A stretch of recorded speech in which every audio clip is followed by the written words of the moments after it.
how you doing? Hey guys, how's it going? I'm here with Filthy Casual. I found his channel about a month ago, and I commented on one of his videos and said, hey man, I'm making some Halo content too, and judging by your videos, we have similar takes on how the show's doing, so it'd be cool if we linked up and chatted for a little bit, so that's what we're gonna do tonight. It's a weird thing where it seems like the ratings are actually decent, but no one talks about it except for like the Halo channels that already exist. Like the regular media people, I never hear talk about it. I know, like a lot of people, like I saw it in comment sections and stuff like that, like people didn't even know that the show was happening, which is really strange for something like that cost so much, and it was like marketed to hell and back. I saw it on like football commercials and stuff like that, but nobody was talking about it. Yeah, and I don't know if you saw or not, the latest stuff is that Sony and Apollo put like a $26 billion cash bid down for Paramount. So if that goes through, which I'm not sure how that works with all the legal stuff, like if Paramount could say no or whatever, then Sony will have the rights to Halo. at least the show. Oh, I mean. dude, that's messy though. Sony gets Microsoft's old cash cow from like a couple decades ago. Yeah, I guess just for the show, but I don't know how that would work. I really can't imagine that whoever picks it up is going to continue it. I mean, at this point, if the deal goes through, and assuming it takes a couple months and whatever, you'd be looking at another at least 2 years between seasons 2 and 3. Right. And for something that's so lackluster, like I'm willing to wait that long for something like Arcane, and I'm willing to bet a lot of people are because the quality's there. But when it comes to something like Halo, I don't really feel like the people that like it have like really long attention spans anyways. Like they're probably are going to move on to something else and forget about it. Yeah, it definitely seems to have that kind of like almost like the Marvel movies over the last couple of years where people were like, "Oh, it's the best Marvel movie yet." And then a month later, no one even remembers what happened. Right. Like people who like this show, like I want them to tell me what happened in episode 4, because that was like everybody was talking about how it was the best episode. I would love for them to like recap it to me. Like just tell me what happened from beginning to end, because I remember. I want to hear what you have to say about it. Yeah, and the thing that I think frustrates me the most, and it's probably bots or people paid by Paramount, is if you go to like Reddit or even like some people's YouTube comments, they'll defend this show and be like, "Oh, what did you want? Just a one-to-one adaptation of Combat Evolved? That would be boring." And really, no one wanted that. People wanted just a good show. But also, they're the same people that if they did a one-to-one adaptation like that, they would be calling it great. Like, you know they would. Because they want to like it because it's called Halo, even if it sucks balls. Oh, that's the thing that's driving me crazy is the people who like it. Yeah, the people who like this show, you could literally give them anything and they would like it. It's if you gave them a one-to-one, they wouldn't be complaining about it, for starters. Especially, I don't really get the logic there. Like I remember you saying this in your video you put up yesterday, the 2-hour one. Yeah. That like gaming, it's as an art form is pretty disrespected, like by and large, by a lot of people, like as opposed to TV shows, books, and movies. And it's kind of mind-blowing, because if you have like a good story in a game and you just adapt it faithfully to a TV show or preferably a movie in Halo's case, you're gonna get butts in seats. You're gonna get people watching it because it had mass appeal in a video game standpoint, and then all of those gamers are going to be pulling in all their family members and friends to go check out this show for starters, not to mention just marketing in general. I just don't see a world where you faithfully adapt Halo and it fails. Yeah. It's I mean, I think even like if you're just a general sci-fi fan, even if you water down the sci-fi elements of Halo a little bit to make it more like digestible, which they're not that deep to begin with for the most part, except for maybe the Forerunner stuff. Like, yeah, I think anybody who's into sci-fi would be really into it. Like, I actually I started right. re-listening to the Fall of Reach book a couple weeks ago, like the audio book, and there's so much detail in it, and there's so much character stuff, and all of that is just gone from the show. That's really funny that you say that because I actually just finished audiobooking that one and Contact Harvest I read before it or listened to before it. Um, so we were listening to about the same time actually. But yeah, they even go as far as to like talking about like cryo sleep in detail and Yeah. like how they travel from system to system and like how the actual like engine for slip space works, stuff like that.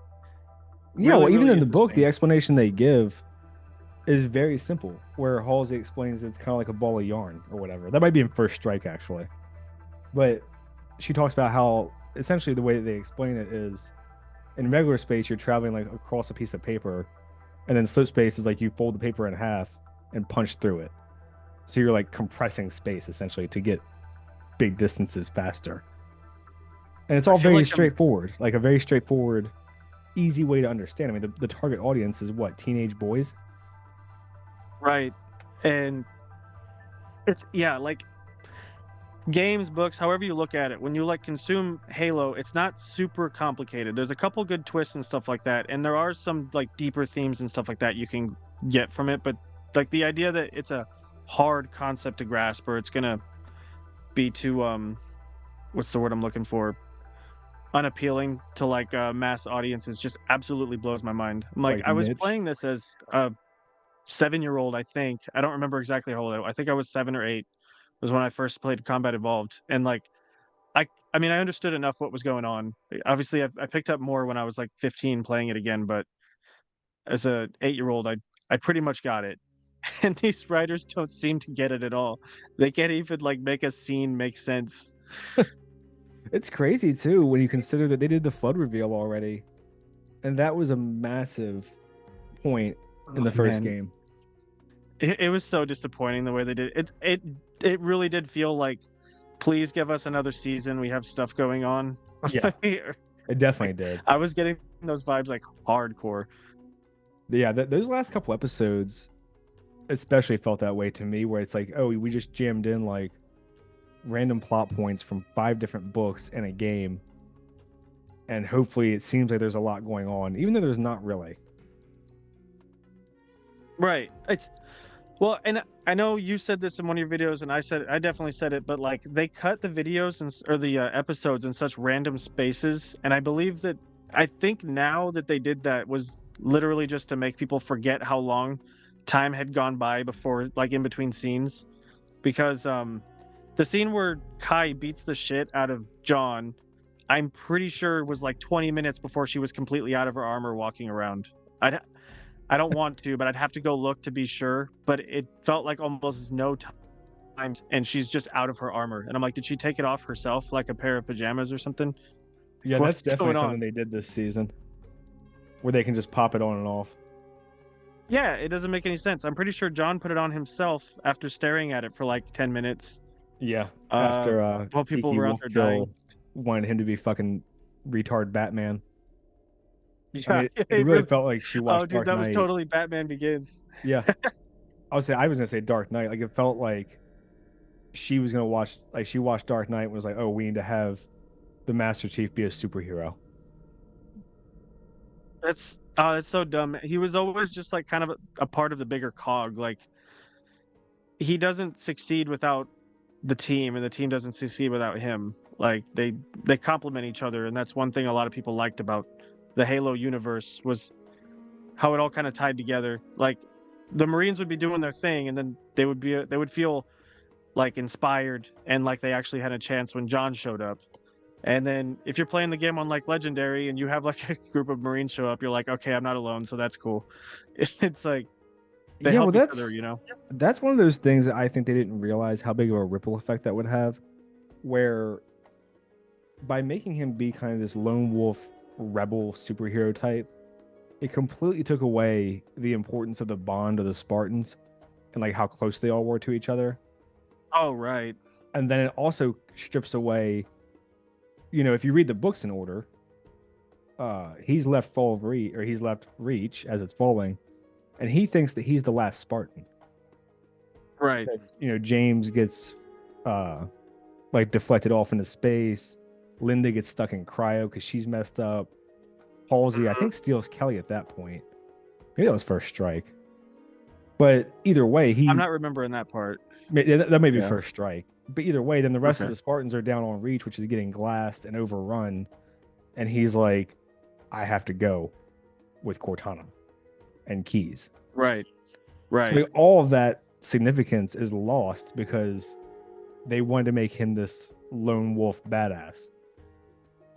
Yeah, like Kai is literally dying on a ship, even though she's a Spartan too. Then John shows up and just kills everybody by himself, anyways. I'm like, well, why couldn't Kai do that? She should be somewhat capable as much as he is, but every time he goes on screen to fight the elites, excuse me, I feel like he's playing Halo on easy. Like it goes from being like on heroic for like the Spartan 3s to easy for John Halo when he flies in. And it really does feel like kind of like an Iron Man deal where he just shows up and kind of like fucks people up, like he legit came in with like a jetpack or something. It's really odd. Yeah, that is. If you think about it, this season, has Kai done anything? Like the first episode, John fucks off by himself in the fog. Then they train, Right. which is like the dumbest training ever. Yeah. Then Yeah. they go to their own base, which is empty and has the UNSC waiting for them to arrest them. And then you can say trains. She lets the Spartan 3s in the simulator and then says, "Good job, guys," and pats them on the back. And then they had Holy this shit, one you're fight. right. And they had this one fight where they board the Covenant ship, kill a handful of elites, and then she tries to kill herself. She legit shot a carbine a few times and like fucked up Master Chief. Like that was all she did. Yeah. Holy cow. I didn't even realize that till just now. And Like, it's crazy because she her- was actually probably in her armor more than he was, I would say. Right, and being more stoic than he was. Like she had way better control of her emotions like throughout the entire season. Like she was actually like pondering things that people were saying instead of like yelling at them for, I don't know, changing the sign on a Cobalt's active status and just some random intern getting blasted. Yeah, that's a wild thing they did too with John. Is not only is he like emotionally unstable because he's just fucking yelling at people constantly, and going rogue and doing That's whatever my he hero wants. right there. Yeah, I love it when a guy can't control himself. yeah. Hashtag not my cheeks. But Hashtag no, jeez, man. but he's just all over the place, and he's a total dick. Like he's not. Like it's not one of those things where he's, being obsessive and pushing people in like a constructive way, but takes it too far. He's just being a fucking asshole. Like Riz Right. is hurt, and he just yells at her. Like Right, and like ultimately, she should have been grounded like long before any of that happened. I don't understand why she was able to go train if she's that fucked up to that point. And he shouldn't have even been acting like that. He should have just been like it should have just been one of those moments where she's trying and she's like really pissed at herself because she can't do something and he says go to medical. And he says it very calmly, but it's also like you can't help us right now. Like we can't use you, you can't use us. Like Yeah. that should have just been the end of it. Yeah, they definitely should have gone more of like the 300 route with the Hunchback, where it's like, Oh, right, yeah, something like you're that. just not fit for duty right now, and she's pissed off. Yeah. And there's a million things they Yeah, could have done to be more that's fucking triggering a interesting. memory too. But anyways, But yeah, I feel like I've seen something like that in like a military movie, but it's not ringing a bell right now. well, I'm sure it's been done a bunch where you Yeah, have someone who wants to fight but just can't. I yeah. mean, you could even say it's Oh kind wait, of like Pacific Captain America's Rim. It was the origin. dad. It was what? The in Pacific Rim, the dad like broke his arm. No. Oh, And so his son had to go, but like he knew he was gonna go die. I don't know if you've seen that movie. I'm spoiling a bunch right now. That was one that came to mind right there. yeah. I actually watched Pacific Rim recently one night. I put it on when I was in bed. I was only half paying attention, but Oh yeah, it's just like fun big robot punch big monster thing. Yeah, I love that movie for that reason. yeah, I mean, there was a bunch of things that they could have done in this show, and they really just they don't really commit to anything.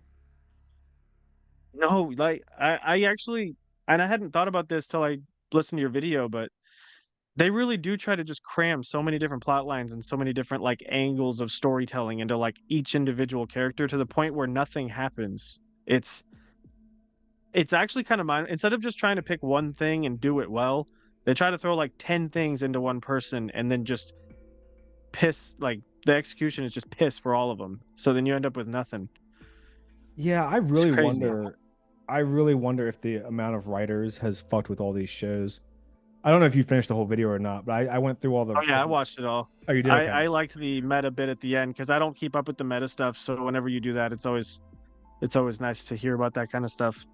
Yeah, I mean, I hate doing it, but it's also like, why does this show have 10 inexperienced writers instead of just being like, hey, like you two or three put the story together. Maybe we'll bring someone else in to like overlook everything or give it a second opinion or whatever. Right. Instead of just bringing people in for one random episode. And I I'm don't get sure that line of work. It just doesn't make sense to me. it I doesn't get make using sense to like me different either. directors if you're going to a different tone or whatever. Like episode director for this one, I don't know. It seems odd. I don't understand how these shows operate with all these different writers and these huge staffs. I couldn't imagine being in any writing room where the show has 8 episodes or 10 episodes and they're like, hey, we want you to come write an episode for this other show. And then you can go back to doing whatever you were doing. Yeah, I mean, I've definitely heard Mahler say this, but there really is just a lack of respect for writing.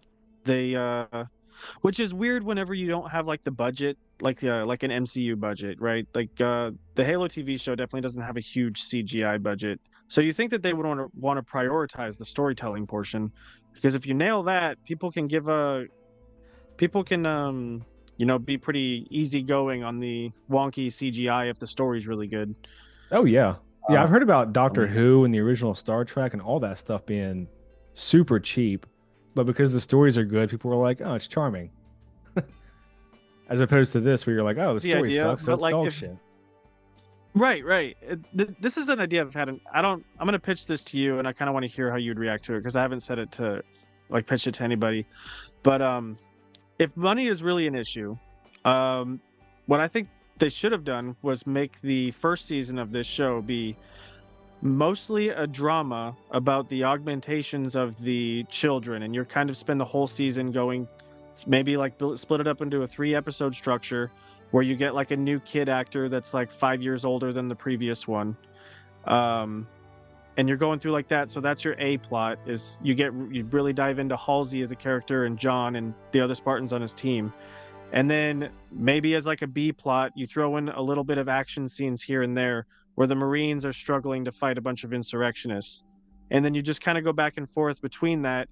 And then, the ending could basically be like the way Harvest ended, or just like the Covenant shows up over a planet. And then you only have the Covenant at the very end of the season. But if you have like really, really fleshed out characters and throw Johnson in there, for crying out loud, like he could be B plot. Uh, I don't know. I just feel like that would really help you save some money because you don't have to blow it all on um, alien stuff. And then when you get like the good faith from the people, you launch season 2. You have a much bigger budget. You can kind of go crazy with the alien stuff. Well, I mean, I know what you're saying, and story-wise, I think maybe if they had season two's budget for season one, but the problem is for season one's budget, they had $100 million. So Right? Do you know what the actual budget was for season 2? Because no, I keep my, hearing people say they didn't have a lot of money, but I'm like, they had 90 mil for the first one. Like that's a lot of money.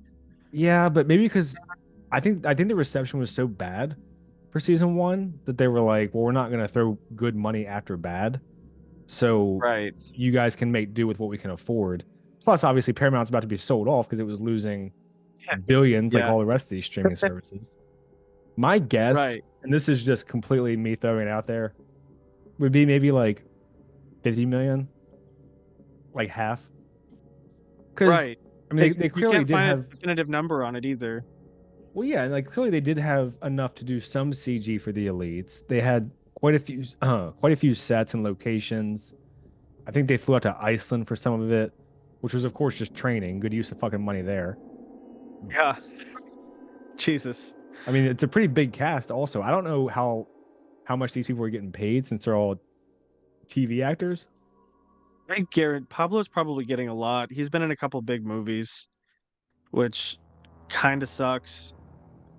Yeah, I don't someone know. There's told me probably that some- that the lady that plays Halsey is also fairly successful, and the guy that plays Keys, he was actually in the Ministry of Ungentlemanly Warfare. So I think he's at least I like haven't a. watched that yet. It's okay. It's to me that movie felt very like kind of 90s. Like how Oh, I that's was talking to fun. you before the stream about how the Korean shows feel very 90s to me. Right. That movie felt kind of 90s where it was like mindless action, over the top fun, fine to watch once and then forget about it.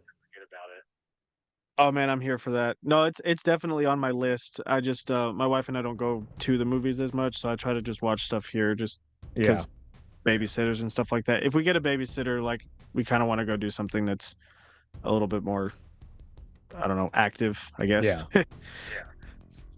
No, I don't blame you. I mean, depending on what your theater is. I can hear myself echoing by the way now. Oh shoot, that's not good. I don't know if maybe you could just turn it down slightly and it would stop. I'm Yeah, not yeah. hearing it. It's not constant, just a little bit. But Go ahead and try again. yeah, so what I was saying was the movie is I don't blame you for not wanting to spend, 30, 40, $50 to see it. I have a theater right next to me where for some reason it's a Cinemark and the tickets are like $6. Oh, So that's nice. yeah, so my wife and I can go for, $15 if we want. And it's not a big deal. Right. No, that was like our thing before kids was like we constantly went out to dinner and went and saw a movie. Like we watched tons of movies before kids, but it's just kind of like if we do put the time in to get a babysitter, it's kind of like a movie theater is not really like what we want to go do that much. Like we kind of maybe go grab a drink. Well, I don't know. There's like a couple bars with like games and stuff like that. Like go play pool or I don't know, that kind of stuff. Yeah. Yeah, the movie scene is not looking good this year. I don't know how much you've looked at it, but beyond Deadpool 3, which I'll be honest, I'm not a huge Deadpool fan of the first two movies. It's just Oh, really? yeah, I don't know. I think it's just the whole shock humor thing kind of doesn't work for me. And then Ryan Reynolds, I like him more as like a secondary character. Like for Okay, me, that's fair. for me when he's the main guy, it's just too much of him. And then he's always just playing himself. So Right. I don't know.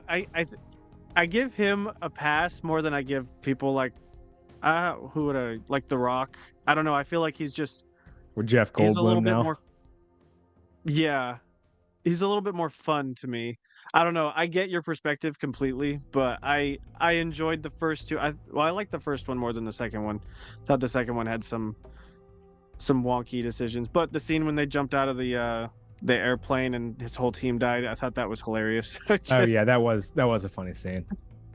dude, I was crying in the theater when I saw that bit. But I'm kind of nervous about the third one just being Disney's thing, but I feel like he's really working to keep their fingers out of it.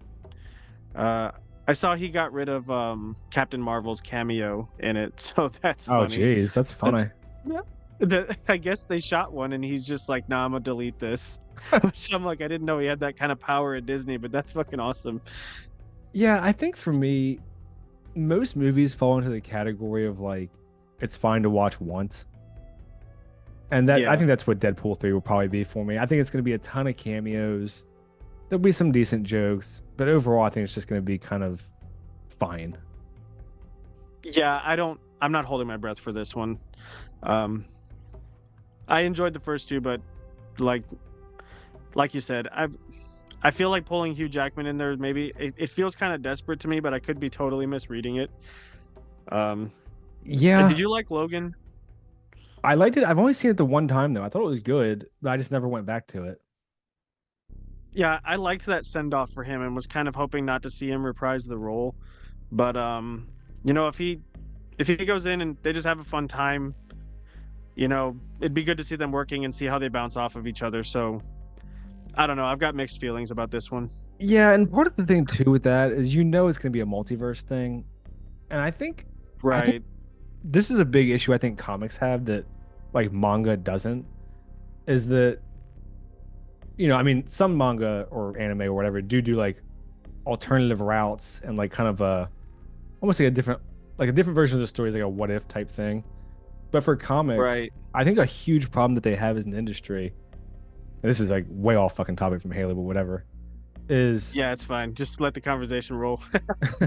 is they like as far as comics go, it's really only the superhero stuff.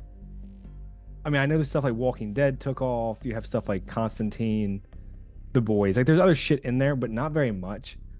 And you don't end up with very much variety. And then within that super specific brand of heroes, it's really only like a dozen that people seem to, really care about. They're like the money makers.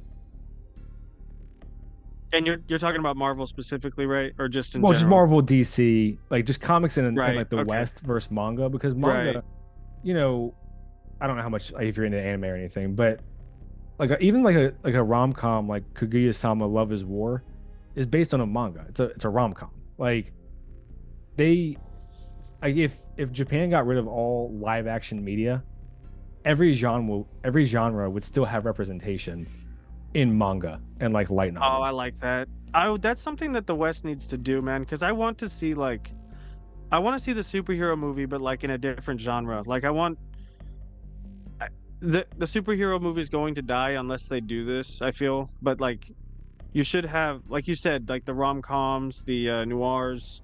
I mean, you could pretty much do anything. Would you just put super people in the role there? You know what I'm saying? Well, I don't even think you have to do that. I think it might be too late. Well, for the industry, but they could have just done regular stories in comic book form instead of everything is either books or TV.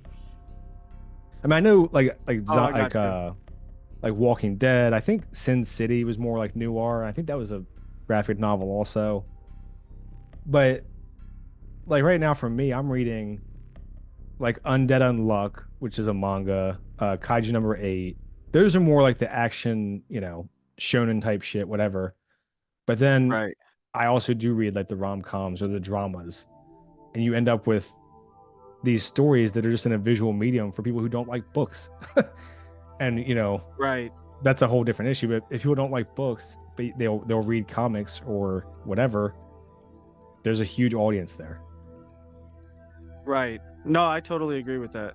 That's I haven't really gotten into it though. Like I totally get the appeal. Of I haven't comics or really like thought manga. about where to start. Either one actually. I've dabbled a little bit in anime here and there, like, but I can probably count. I'm probably at like 6 or 7 now. I'm trying to check out some. Um, I liked Attack on Titan. I haven't finished it though. I didn't really like the first half of season 4 that much. Oh, really? Uh, Huh. Oh, because it started off with the other uh, characters. wait, I'm sorry. I might even be saying this wrong. So like, it's the one where they jump like a few years in the future. Yeah. Um, Yeah, that's is season that the right 4. one? Yeah.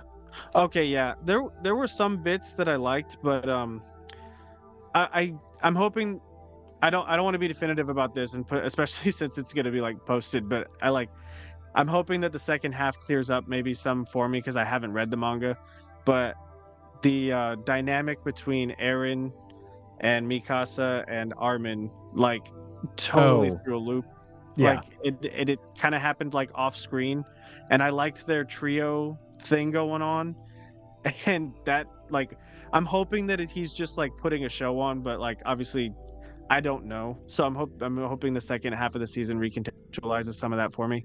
Those are my biggest gripes though, was all character stuff. The action was great. I Yeah, just I fucking love that show. I think it's probably the best series I've seen, which I know people shit all over the ending. I think well, I don't want to say anything to you till you finished, but oh wait, is the second half out? the whole thing's done. Oh shit, dude. Okay, I'm gonna watch it soon then, and then we can talk about that. Yeah, because Yeah, I'm I excited to finish it. I hope that what I'm thinking happens as far as like getting me back into it. But with those people, I like a lot of the plots going on. It was mainly just a character thing that I wasn't feel vibing with. yeah, a lot of people didn't like that, and I've heard people uh compare Aaron from between season 3 and 4 to what they did to Luke between the original trilogy and the sequel trilogy. I don't agree with that at Okay. all. I'm not gonna say anything specific, but my wife and I, after I think it was episode 2, I said, "Do you think the show is gonna end this way?" And I was generally right. Obviously, I didn't know all the details because the story is super in depth and crazy, but I was broadly right, and I think that's indicative of how consistent the characters are and their motivations and stuff. But yeah, as far as a Right. show, I Hiroyuki Sawano does the music. His music is always awesome. Oh, dude, that sound. I think the soundtrack's what brought like hooked me in, man. I heard that opener and just the songs whenever he was fighting like oh, what's her nuts? I can't remember her Oh, name. Annie?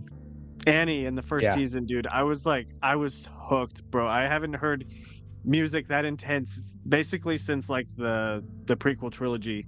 Yeah, and he It's does just like music like that, like in every show that he's a part of. He does the music for 86. That's a really good show too. And that one okay. is I won't say it's hard. Well, it's serious in tone, and like it's about racism and like PTSD and child soldiers and stuff. There's a lot going on though. It's one of those things that I wish that Western media would aspire to when they want to do stuff like talk about racism and not just everything is like this cartoonish evil, Yeah. it's always the same shit. There is a discussion to be had, and there's like a lot of nuance, and you can actually like make a like have a mature conversation. But the way that they do it in the West is just laughable. It's Yeah. ridiculous, and it adds insult to injury when you know they're just doing it for money too. So it's like you don't even care about what you're saying. Get off my. I'm just trying to pay for my groceries. Yeah. Yeah, I It's agree. It makes it ridiculous, worse that it's just so inept. And right? then you know what makes it even I think the part that they should be ashamed of more than any of that is that they won't commit. Like the boys had a fucking literal Nazi who didn't use racial slurs. Like, Right. I'm like, she's killing minorities, but she won't say a slur. What, yeah, because you're too worried about how they'll react on Twitter or something. yeah. Like if Oh you're my gonna god. do it, fucking do it. I mean, Yeah. Yeah, like even these movies like they suck, they're hilarious, but like even Final Destination 4 did it. They had the one character that is actually in the IMDb named Racist. He actually dropped the hard R on a guy and then like if you haven't seen those movies, you should watch his death. It's one of the funniest things you'll ever see in like a scary movie. But those movies are I'm like wild. yeah, it was like those movies, and he even committed to using the hard R. I was like, yeah, if you're gonna have a racist character, let them actually, like fulfill that role. Like Thanos was, I'm not comparing racist to racist here, but he was like a genocidal maniac, and he did it. So Yeah. it's like you got to commit with your villainous people. Did you watch Shogun? It just finished up. No, I haven't seen that yet. I haven't had a whole lot of time, and I'm trying to decide like what I want to dive into next. It'll probably end up being the I've had best show this year, I would guess. Oh, no shit. Um, Okay, so I'm definitely finishing Attack on Titan, the second half of season 4 before I do anything else. Now that I know that's out. yeah, Shogun. I'll say if you just watch the advertising, it looks like it's an action show. But if you go into it expecting more of like a political drama with some action, I think you'll be a lot more satisfied. Because Okay. I didn't read the book and I didn't watch the original series in like 1980 or whatever. So I was like, oh, like we're building toward a war. And that's just not really the type of show that it is. So I think going into it knowing that, you'll probably like it more. But Gotcha, it's gotcha. got Okay. No, I do like political dramas a lot, as long as they like say some good stuff. But well, yeah, the I've reason I I've brought been it hearing a up lot is of people praise this one. yeah, the reason I brought it up is because they're in Japan, obviously in like 1500 or 1600, and the main guy, John, is it Blackstone, is obviously English, and there's some Portuguese people over there and whatever. But when they talk about each other in their own language, they call them barbarians and savages, and like they're like openly racist. Right, right. And Which that's exactly how it would be. So it yeah, makes it's like good for immersion. yeah, Um, exactly. especially if they're speaking in their own language and they know they can't understand them. And it's like, yeah, of course they're gonna be saying shit. They know they have like that safety net. So like just let it play out how it would play out. Well, yeah, Um, and then it's a huge part of his journey through the story too. Is he's like, what the fuck is going on in this part of the world? Like, Their customs and traditions are crazy. Their beliefs are crazy. Like they have no value for individual life. So it's a huge part of the story too. Wait. Are you telling me that people from different cultures are gonna think different things are normal? That's crazy, Occasionally. dude. I'm sorry. I was on Twitter too much today. Oh yeah, that'll Some people definitely say do it. some dumb shit. Oh man. But the Uh, main guy is played by Hiroyuki Sanada. He's John Wick's friend in John Wick 4, if you've seen that. He's in a bunch of shit. I think he was in Bullet Train also. But whenever whenever they need like a cool Japanese guy, he's like the one they always use. oh, I know who you're talking about, but I haven't seen either of the. I want to watch Bullet Train. My wife and I kind of fell off of the John Wick series, so I don't know if I'll get around to watching that fourth one. I love Yeah. the first one. I love the first one. When it Yeah, got I'm- like kind of culty and then like when I saw like a homeless dude being an assassin, I was like, okay, I think I'm out.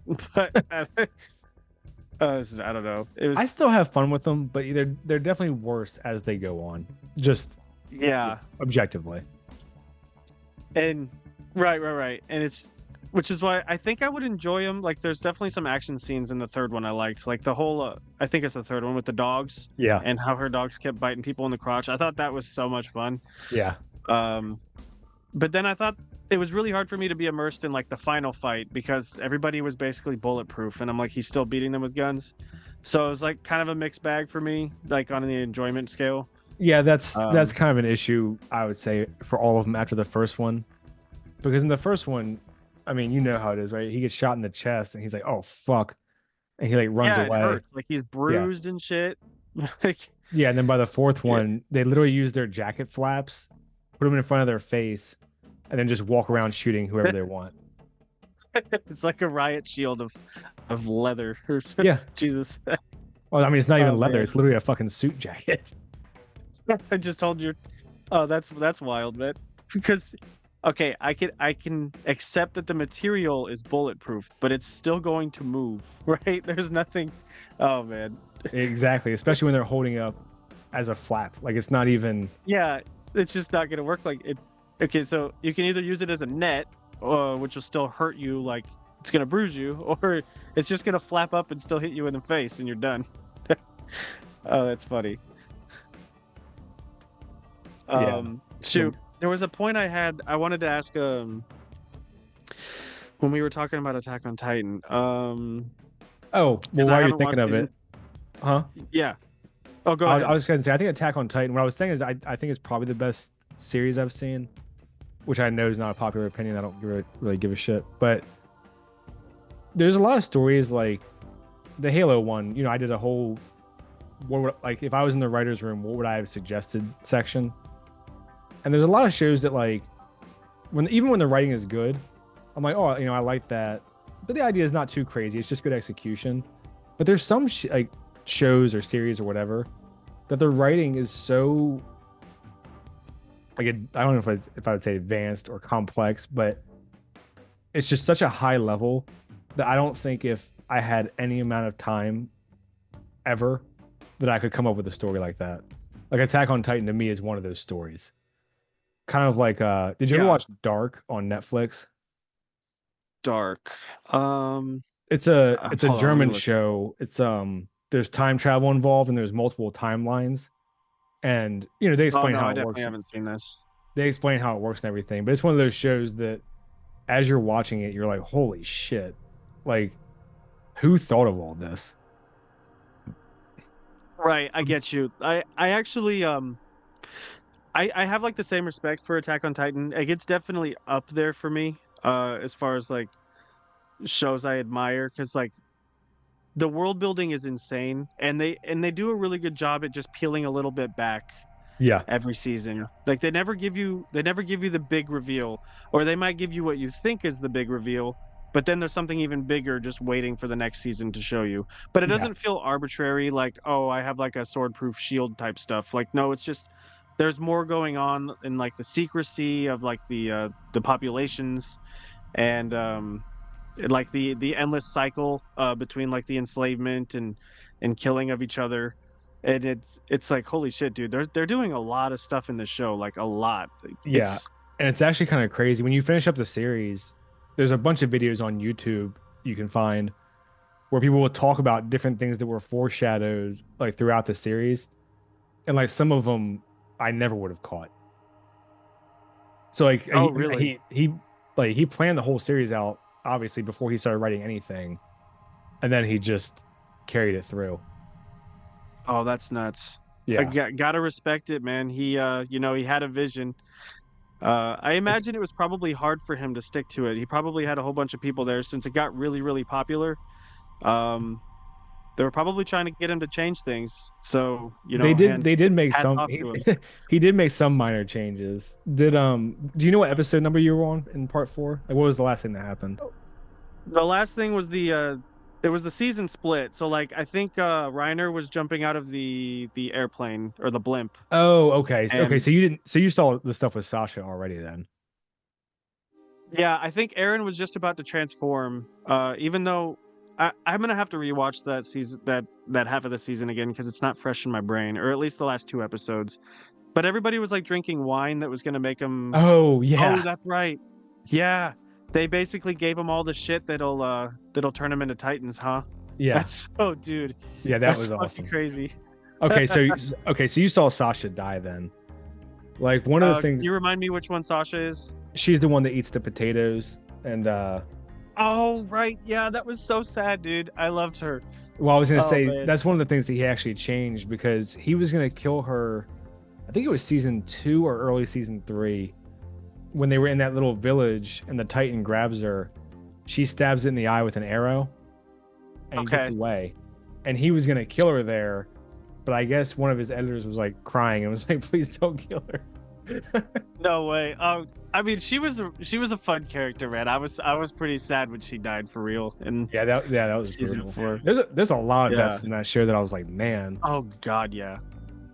like Erwin, Um, like the second half of season 3 jeez. is I like was some just of about my to bring that favorite one up. shit ever. Yeah, I was that gonna ask you what your favorite scene was because I have mine. Like, it's if I'm ever trying to hook somebody in the show, I'll show them that bit. it, But it was I'll probably let you go first. when they're standing behind the houses and the Beast Titan is just throwing rocks at them, and Levi's like, Right. "Give up on your dreams and die," and then they do the charge. Because I was watching it, I was like, "There's no way they're gonna kill all." Oh Right. man, And then it was just like a shotgun blast of boulders yeah. And the whole over and speech that over he again. gives too is just so good. Oh yeah. I don't Oh know if yeah. you watch the Japanese or the English audio, but his voice actor fucking kills it in the Japanese. I have to on this show. I have to do subbed. I cannot listen to the English dubbed in Attack on Titan. Yeah, that's how I am The with everything. Like I watch everything okay. sub for the first time, and then if I want to just put it on to go to bed, I'll put it on dub because I'm like I don't care. I've already seen it. Well, the biggest thing that turned me off was when they English dubbed. Like I was fine with a lot of that voice acting in English for season 1. I hated the way they changed the way the Titans sound.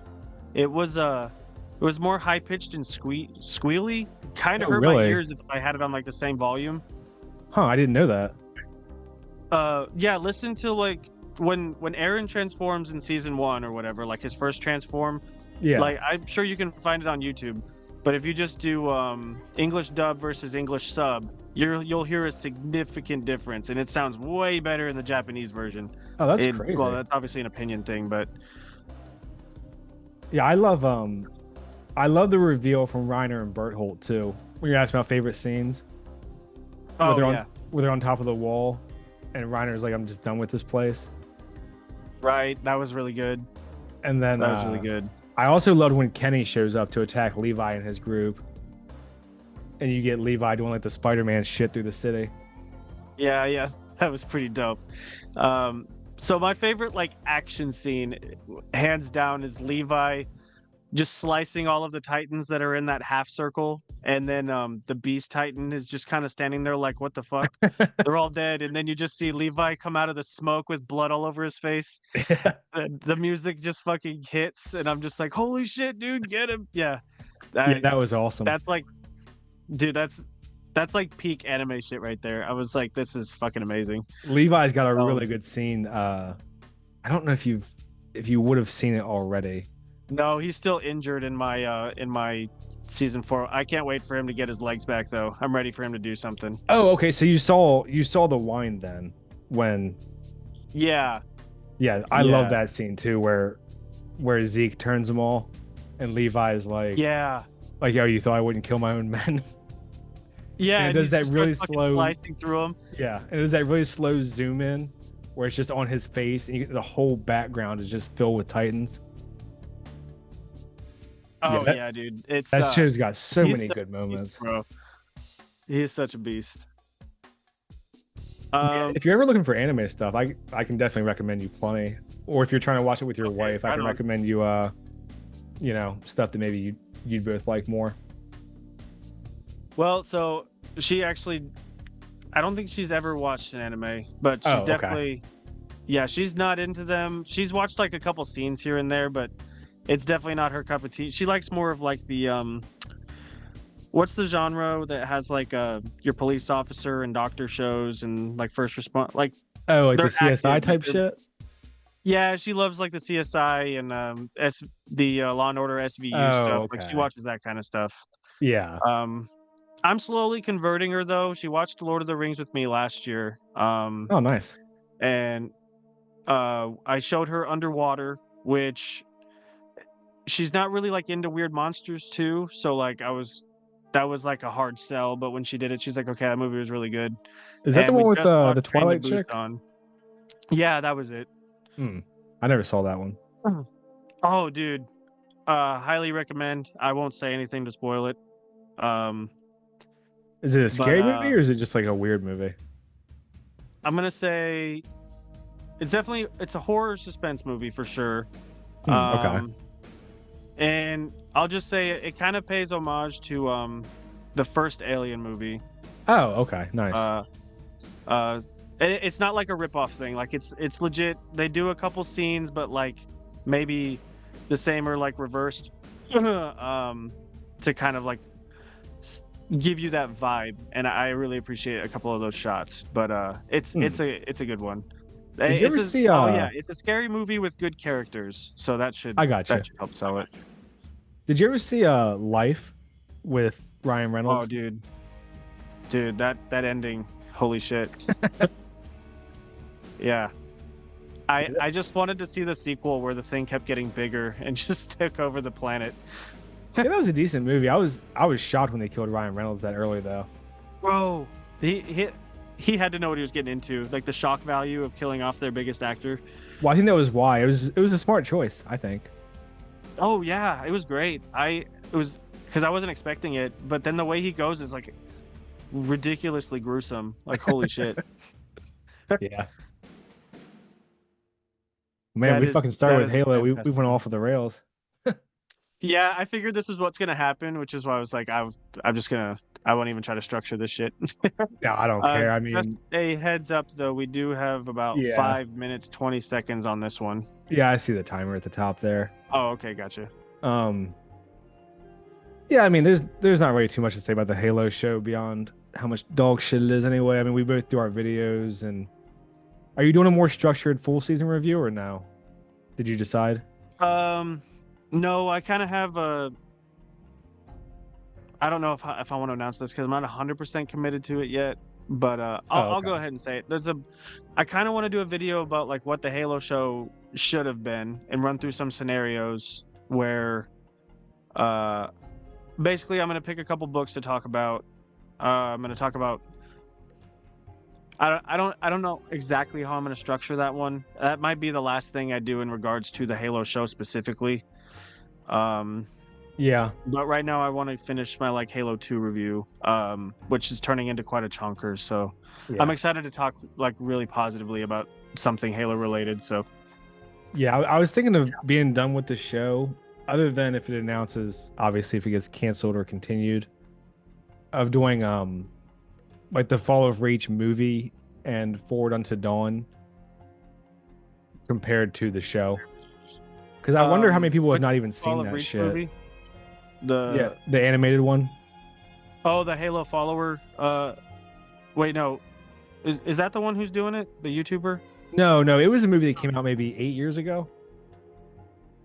What the fuck? It was an actual movie that followed the book by Eric Nyland. It was an animated movie. It's about an hour long. You can find it online easily. Huh. Oh, dude, I'm gonna watch that soon too. Then, okay, I got the Attack on Titan in that too. I didn't even know that existed.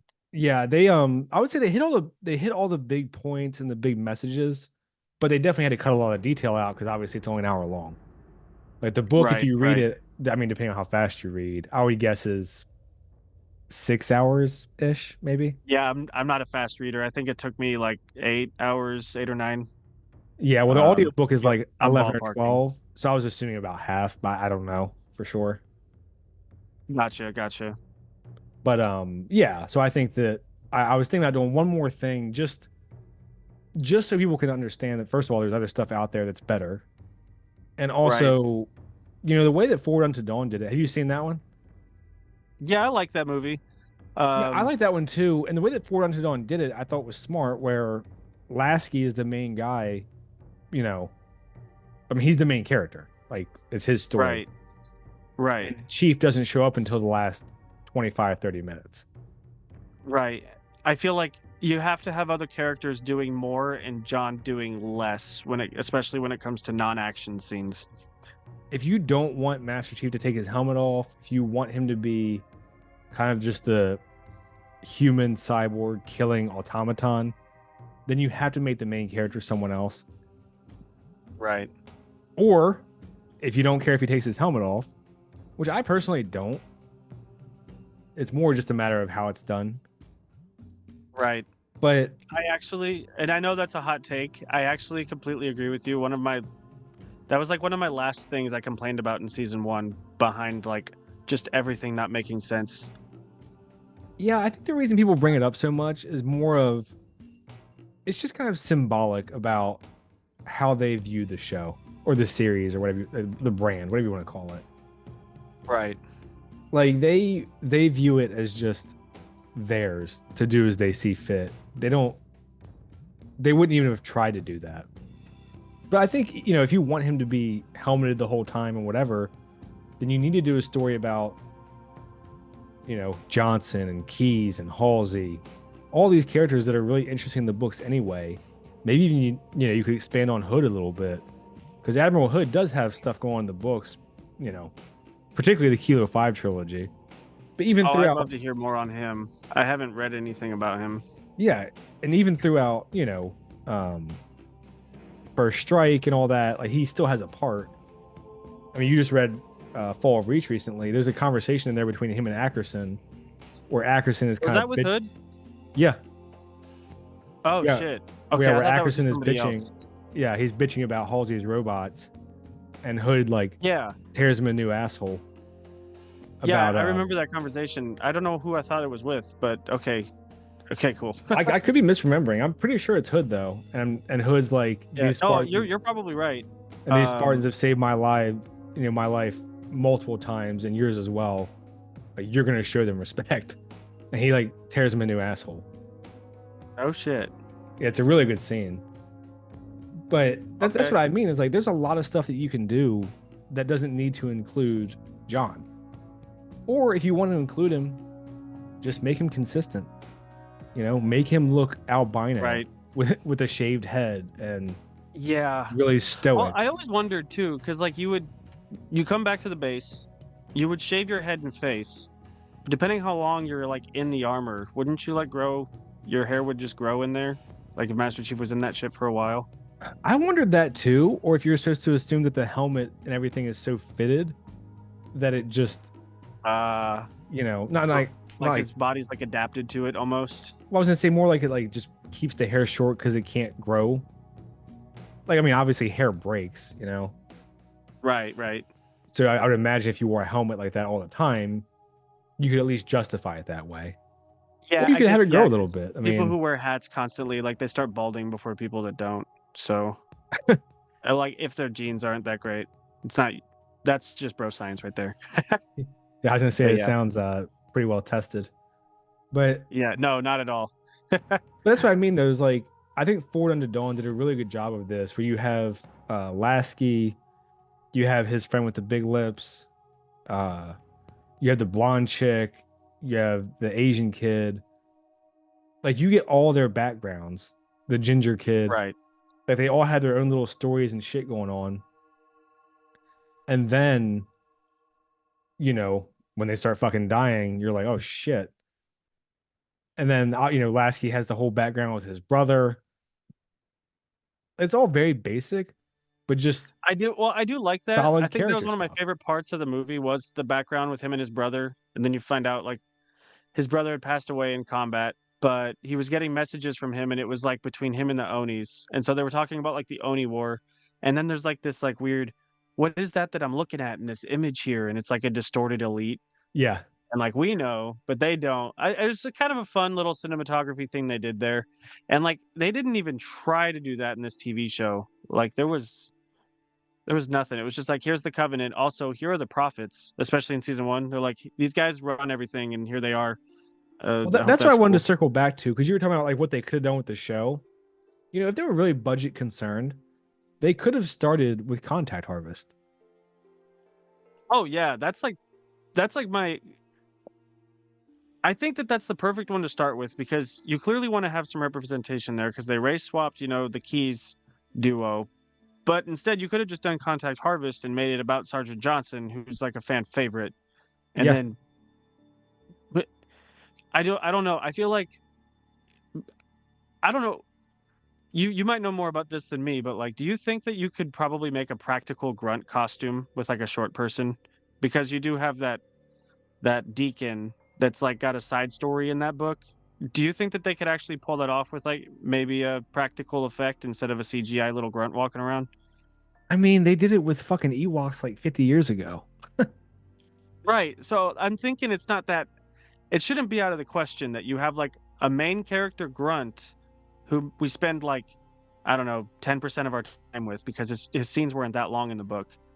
But that could really help us dive into like the covenant hierarchy and political structure and stuff like that.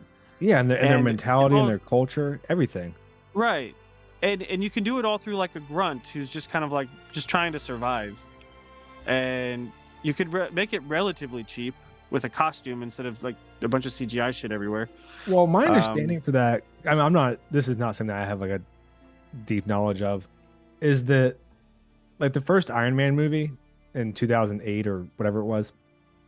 right. They do a practical costume, and then once everything is filmed, they just touch it up with CG so it looks, like nice and shiny and like part of Right. the world. Right. So I would And think that's when I the would suit think looked that the what you're best. saying. Like it Yeah. looked the realest, and then it got more and more CGI and it started looking a little bit worse. Yeah, exactly. So I would think that what you're saying is right, that you could do a grunt. And I think people kind of forget that grunts, I'm pretty sure, are like average height of a human. Yeah, I think if you throw like a 5'2" person, like basically just have a woman body actor because their average height I think is like 5'3". Uh, just throw a woman in a grunt costume and there you go. Just ADR the voiceover and you're solid. Yeah. I mean, And shit, you could probably just get Andy Serkis to do it. He'll do anything in like mocap or like or like a costume. Like he does all that kind of stuff. okay, I just Not googled that it. he It would be a says part of it this says the show. average grunt is 5'6". So there's Oh no way. damn, they are tall. Yeah. Is So that that's with or without backpack?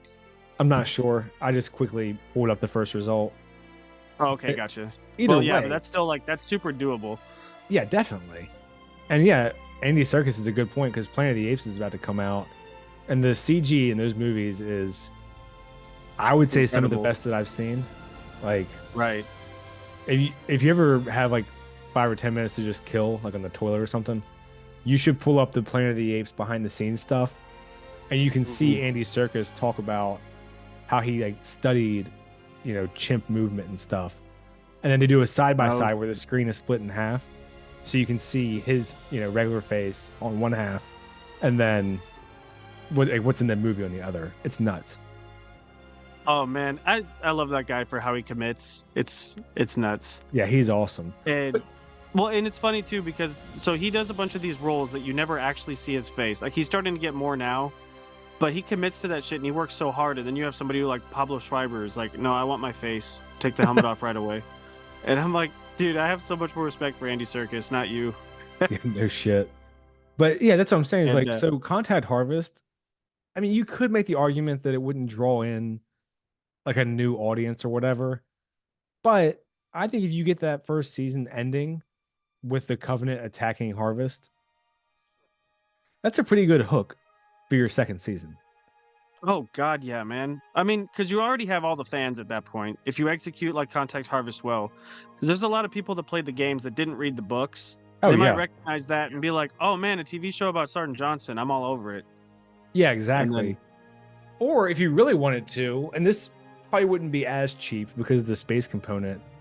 Have you read the Cole Protocol?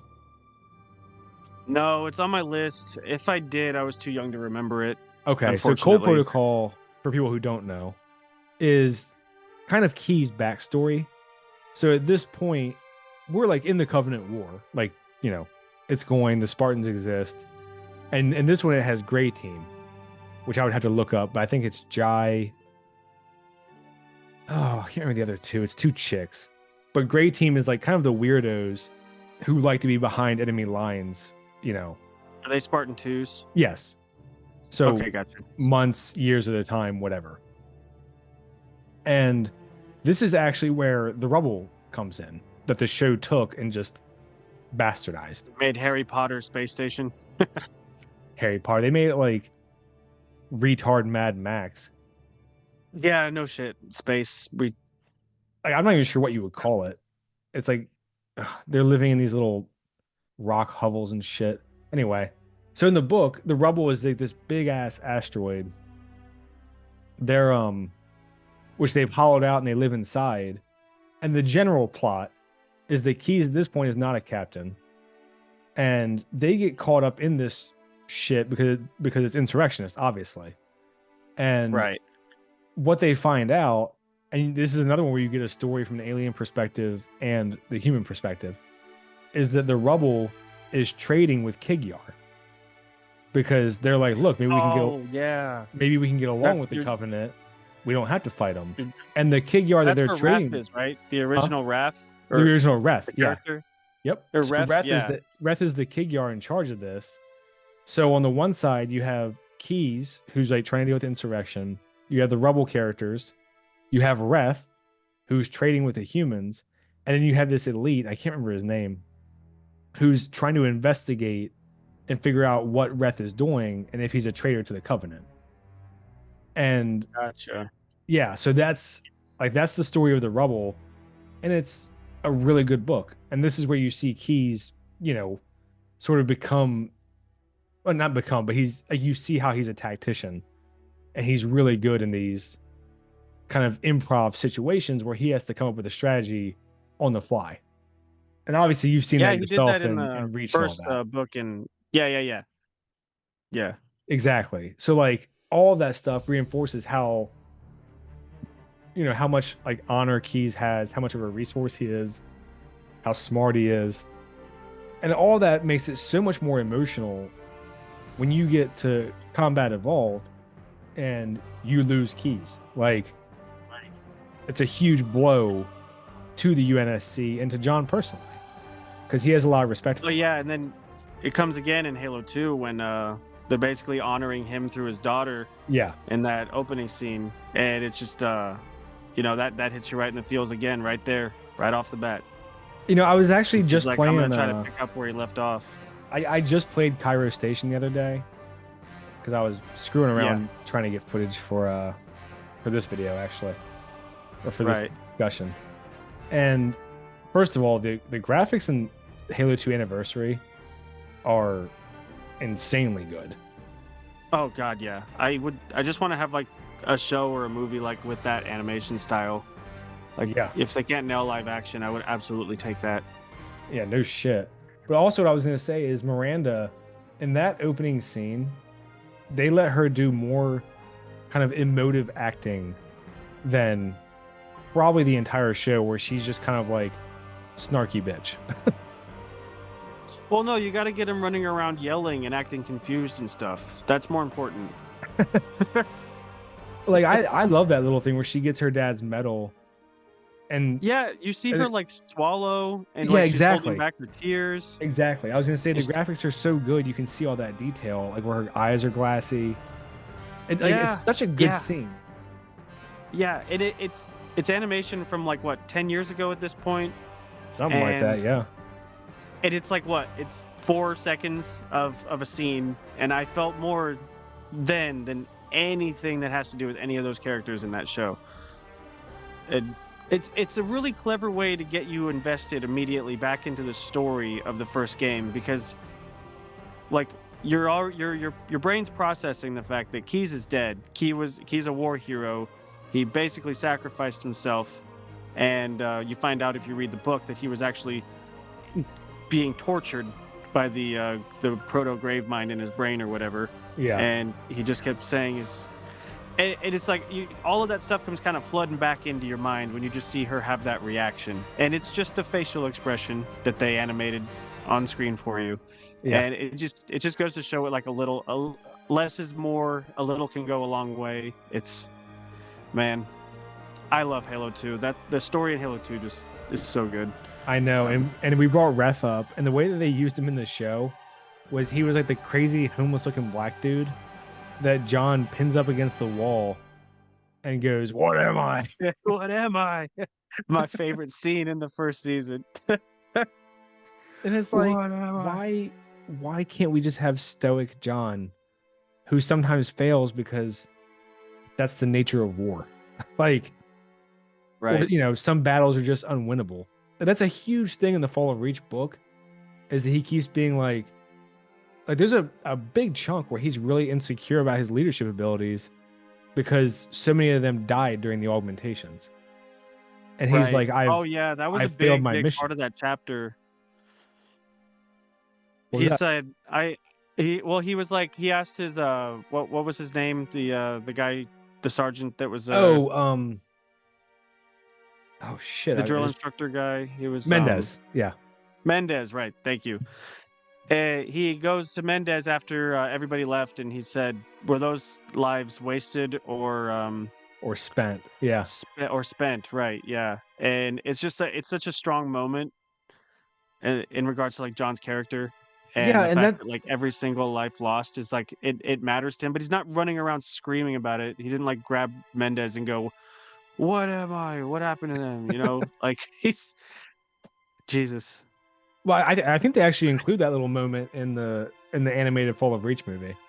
I'm pretty sure. Oh, that'd be really cool. Yeah. And that's what I mean, though, I is need like to you don't watch have that. to go crazy and complex to have just good, thoughtful messages.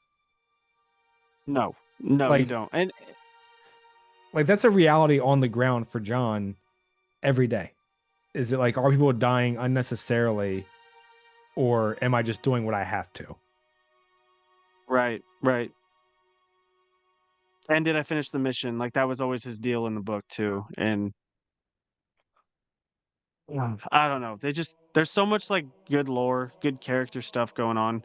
Like I feel more like either reading or listening to an audiobook of like a scene, like, and I can like analyze and talk about like a scene for so long, but then when it comes to this show, it's like you guys couldn't even.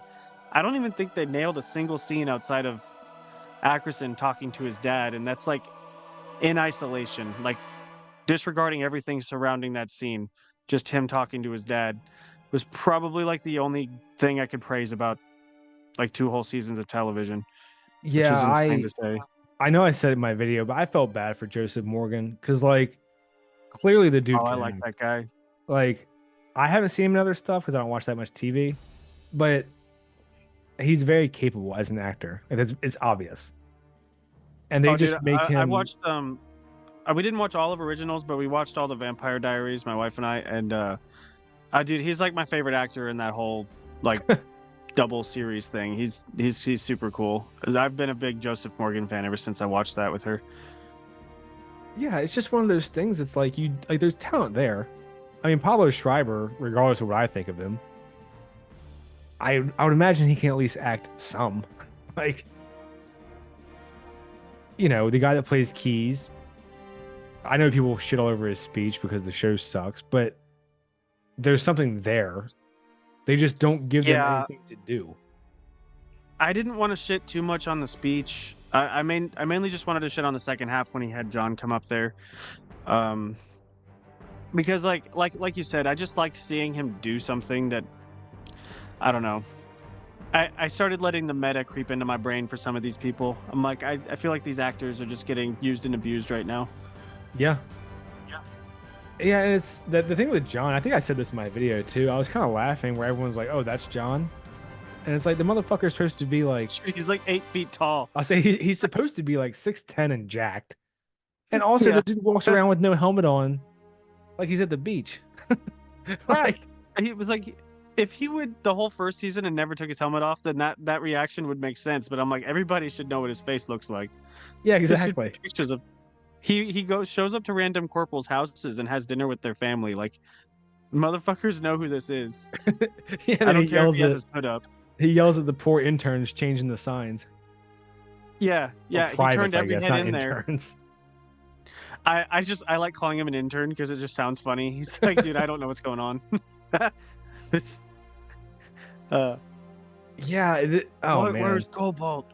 What happened to Cobalt? He's like, dude, I don't know. Just I only make like $7.25 an hour. I was gonna say, probably still making that in fucking 25.52 too.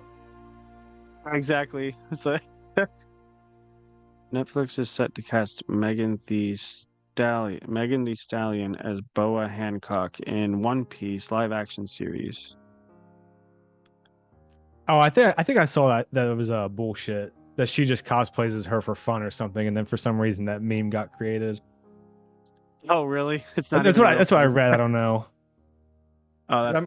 I'm, I wouldn't be surprised either way. Actually, on this one.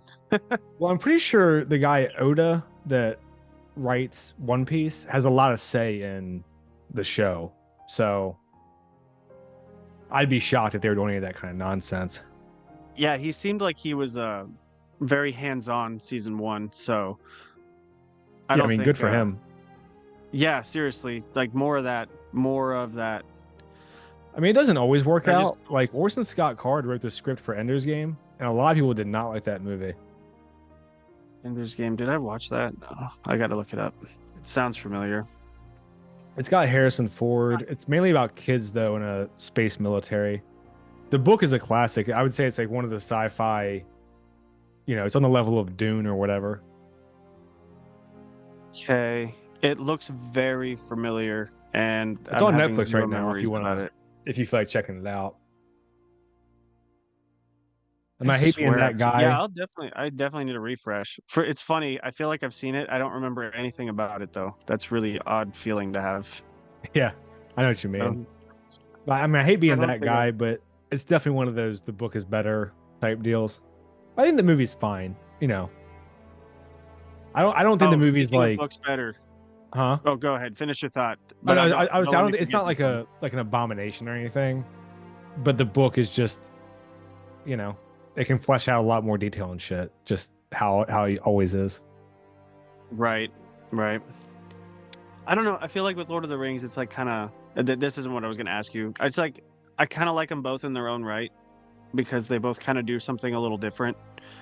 But anyways, what I was going to ask you was book versus game. If you were going to see Halo Reach adapted, would you rather see the game on this big screen or the book? Book. You're a big I know book people. guy? I know people love the game, but I think the game is fine for what it is, and I think it's a good way to to reach an audience who didn't read the books. But to me, the original Eric Nyland book is kind of the cornerstone of the franchise. Right.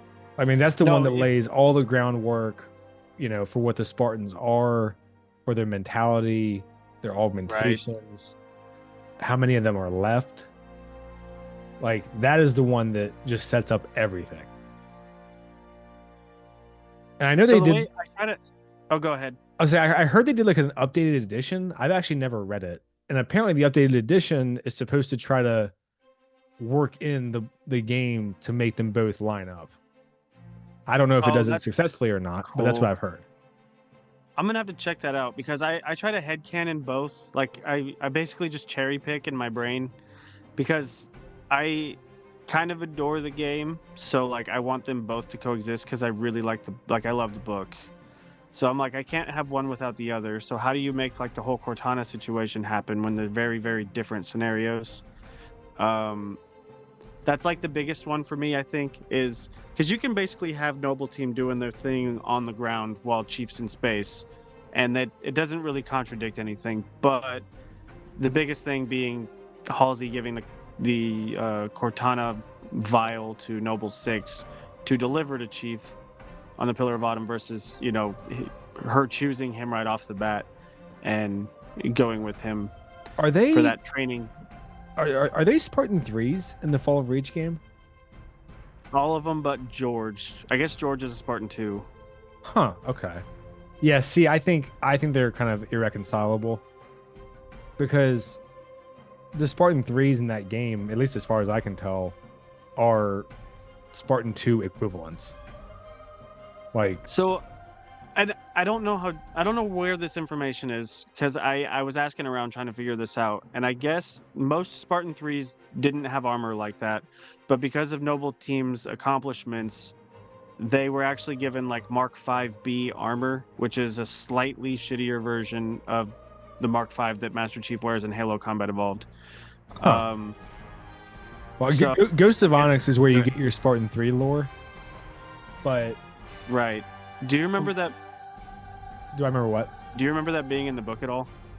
From what I remember, Like- they call it SPI armor, and Okay. it looks kind of like what you saw on the show, actually, where it's like I can't remember what SPI stands for, but it's essentially like this sort of semi-transparent, but like better than ODST armor.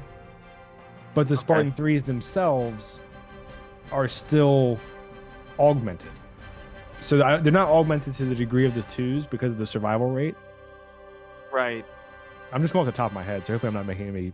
No, you're 100. That's how I've always explained it to people. Is basically like they made it a safer process, but the end result isn't as good.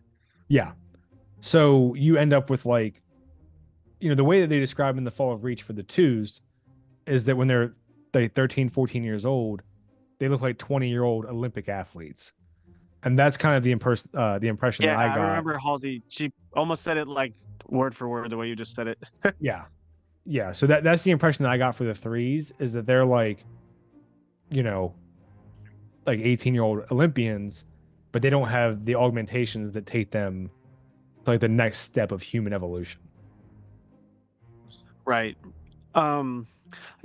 Actually, just had a thought. I might try to find that book that's supposed to meld the two because I've never heard it outside of that one time somebody said it, which it made sense. But maybe this new book actually does have an explanation as to why Noble Team has the Mark 5B armor, which could be if they do find a way to like not clunkily blend the two together, I'd be super on board with because it's kind of hard for me to write off either of the game or book. Like I really like both. I think you can probably have the game if you take away the Cortana part. Right. Like if you have them, like they need to get something from Halsey at Sword Base. They have missions that they're trying to complete before the Covenant takes over. I think that part can work. But the Cortana thing, John gets Cortana like really early on. Right. And does like a training thing with her to prove that the Spartan 2s were worth all the money and time.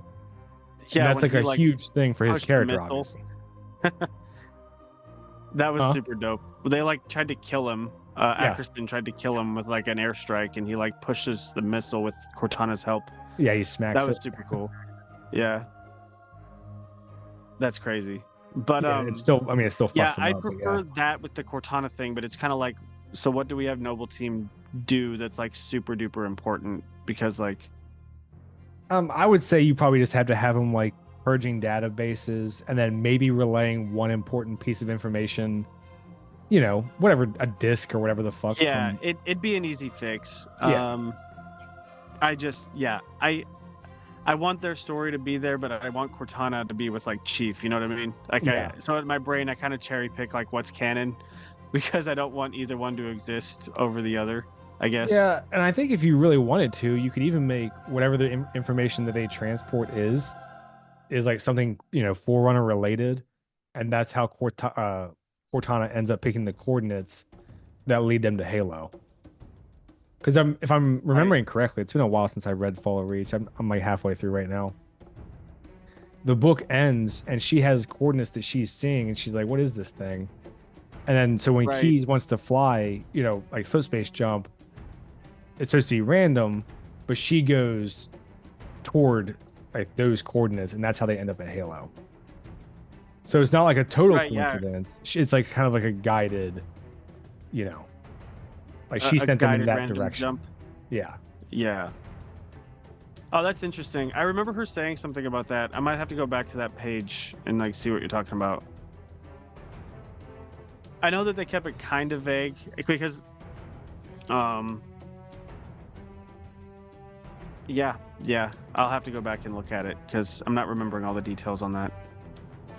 Yeah, it's oh man, there's so much lore. How many of the books have you read? Are you just getting started?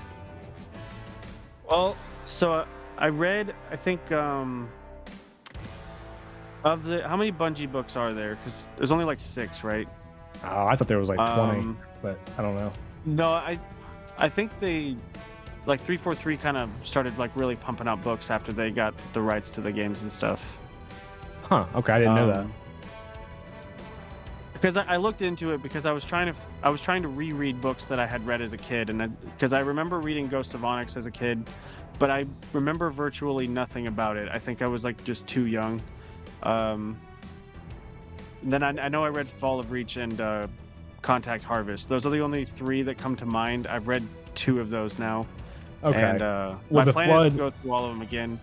And then I recently read, just for fun, like the book that it's like a short story. Like I think it's less than 200 pages. It's about the shipmaster Artas and kind of what he was getting up to after the Covenant War. Huh? I haven't read that one.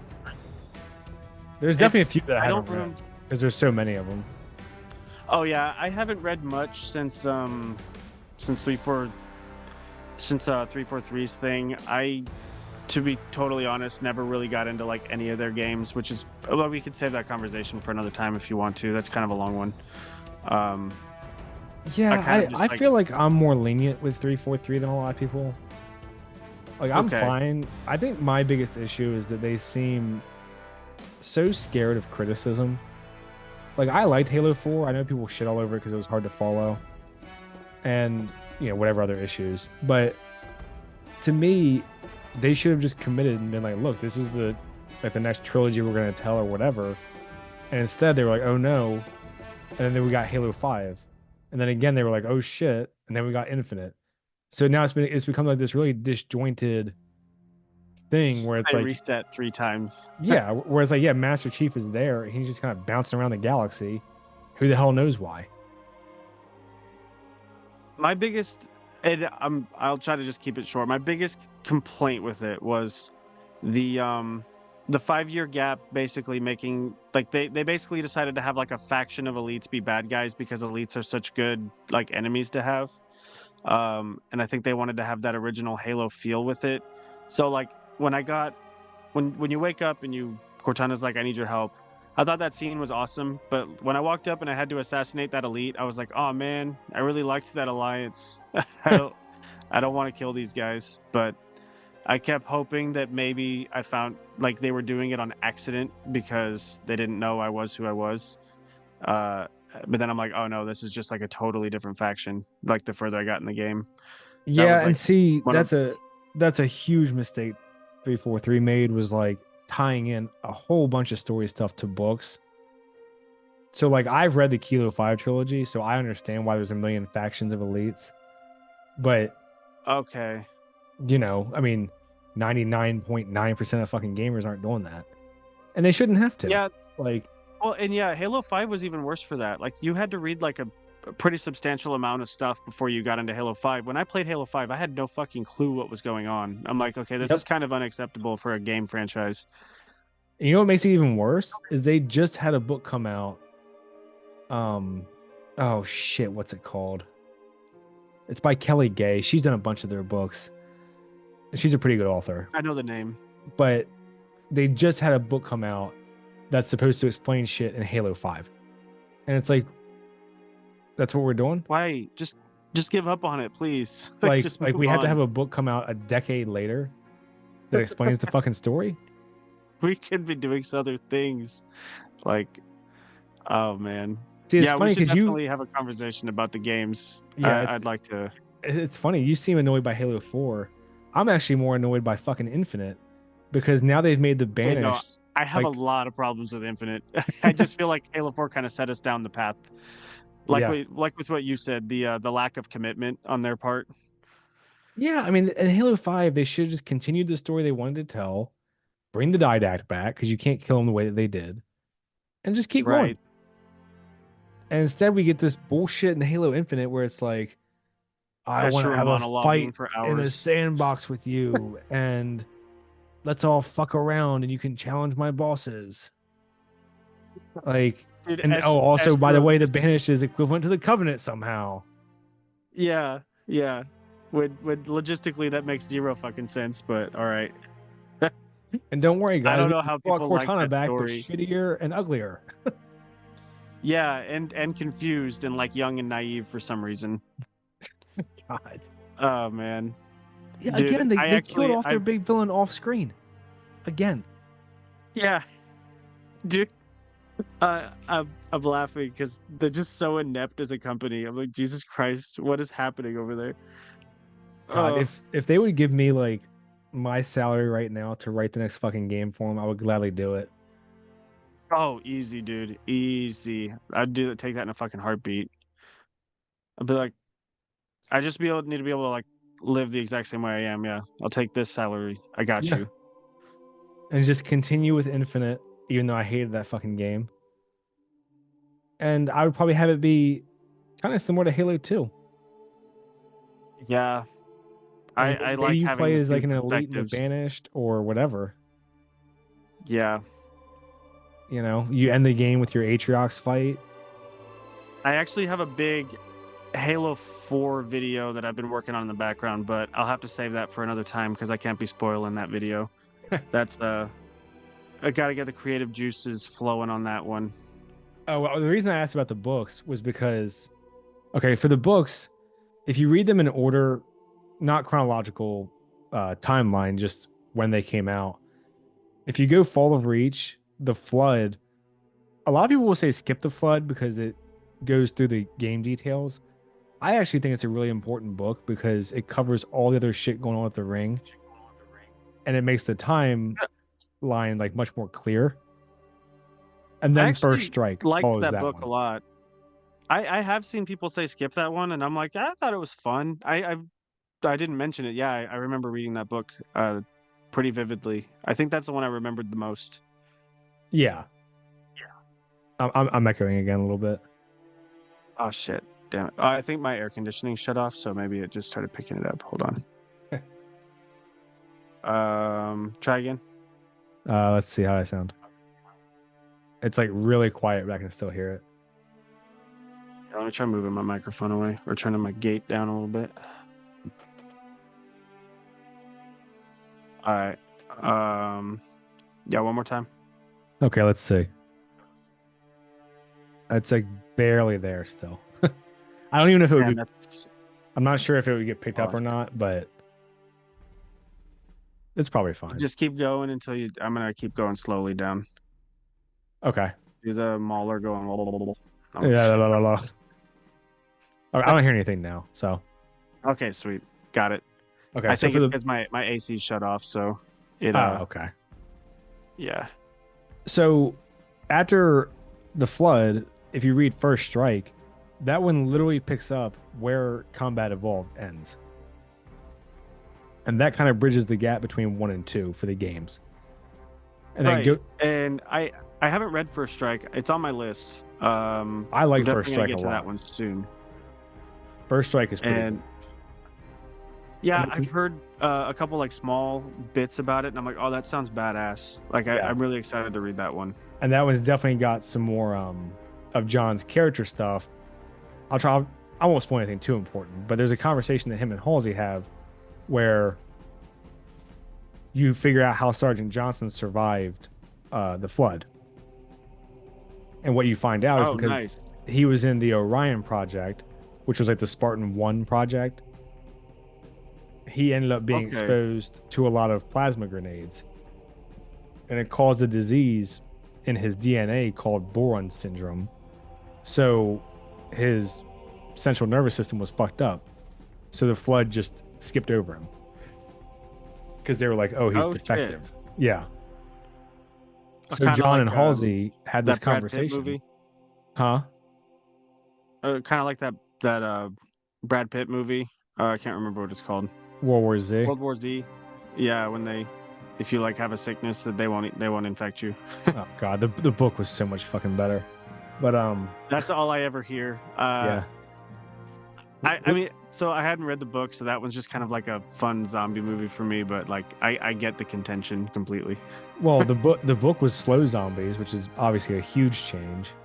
And then the way the book is told, I'll try to be fast, is you get like 40 different short stories from people all around the world, like throughout different parts of the zombie outbreak. Oh, dude, that would be so interesting. Yeah, so you get to see all kinds of stuff and different experiences and whatever. The movie was just kind of generic zombie movie. And my favorite scenes in The Last of Us, I think, were the ones where we got flashbacks to the beginning of the outbreak, especially in the episode 2 one with the woman that studies like what was she? She was like I haven't fungal seen the expert show of some or played kind. the game, so Oh shit. Oh yeah, I won't say anything then. I mean I know like the big points, but the most I've heard is about Okay. the shit that happens in Last of Us 2. Oh right. Yeah, I'm nervous about the second season. Well, if you do end up watching the show, the beginning of episode 2 is like a flashback scene. It's probably my favorite scene in the whole show. Just the way it was acted and portrayed and the tone and everything and the soundtrack that went along with it was really, really good. That's probably pretty intense for people to say because there are some pretty cool things in that season that, yeah, I think I would put it above it. Just, it was very short and very effective. I liked it a lot. Yeah. Well, what I was gonna say was I got distracted. Oh, so after the first strike, Yeah, my bad. you can read Ghost of Onyx, and that's the one that follows Kurt. You get Kelly, Linda, Fred. So blue team except for John, and Kurt is Okay. maybe the best Spartan. I think not He's the best like skill wise. Bigger one, right? Huh? He's the one that always could have won, but always got like second place. in No, the Reach book. that's Fred. Oh, Fred. Okay. Yeah, Fred is always the one who just chose to get second because he didn't want to be in like a leadership position or anything or draw attention. Oh, I gotcha. What a Chad. Yeah. No, Kurt is the one that they say has the most personality, and he's the most like normal. And then you find out also that he has like really good intuition. Oh, okay. So he's the That's one who cool. trains the threes because of his Okay, yeah, I definitely want to read that book again because I know I read it because like I can remember like the cover sitting in my house, but I just don't have any memory of it. Yeah, and then if you like Ghost of Onyx, that leads into the Kilo 5 trilogy, which seems to be divisive for some reason. I'm not exactly sure why. Hold on, I might be able to answer it for you. What's it? You said Kilo 5, like Kilo 5. Yeah. Let's see. Well, I It think that's was the first one made- that really kind of like makes Halsey just they just call her a piece of shit. And Do you know when 343 took over? Hold on. probably So this was 2010, right? October 25th, 2011.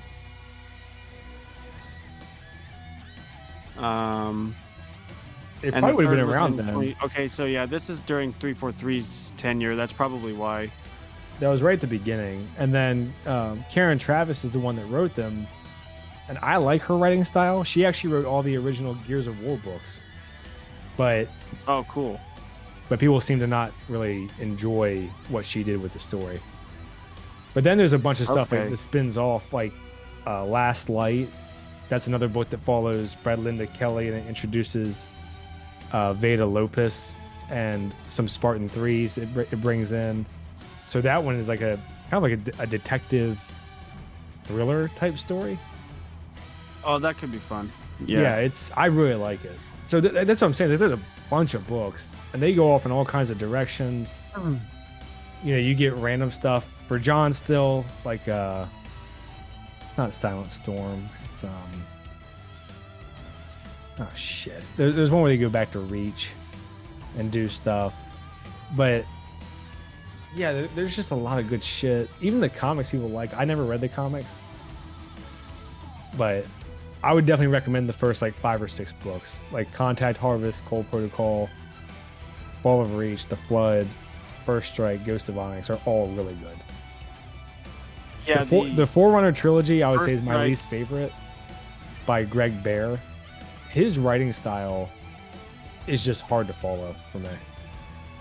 Greg Bear. Yeah, I think he actually died recently, but he's a hard sci-fi writer, so his stuff is like, the way it's written is just tough for me.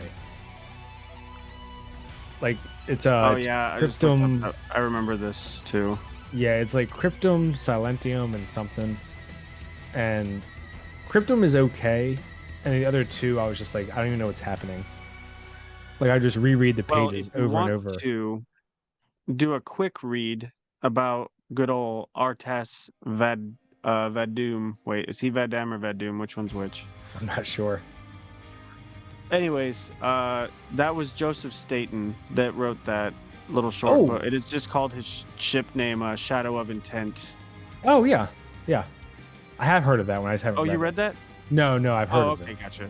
And then you have I I couldn't forgot. remember the Now that you name. I said just that, looked it back up in my Kindle.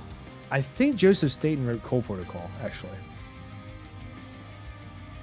which is did he? which is the keys one, I think. But then there's also the ones that are like New Blood and Bad Blood, and those are about the ODST guys, like Buck and all them. Okay. Buck, Mickey, I think, Romeo and Dutch and all them.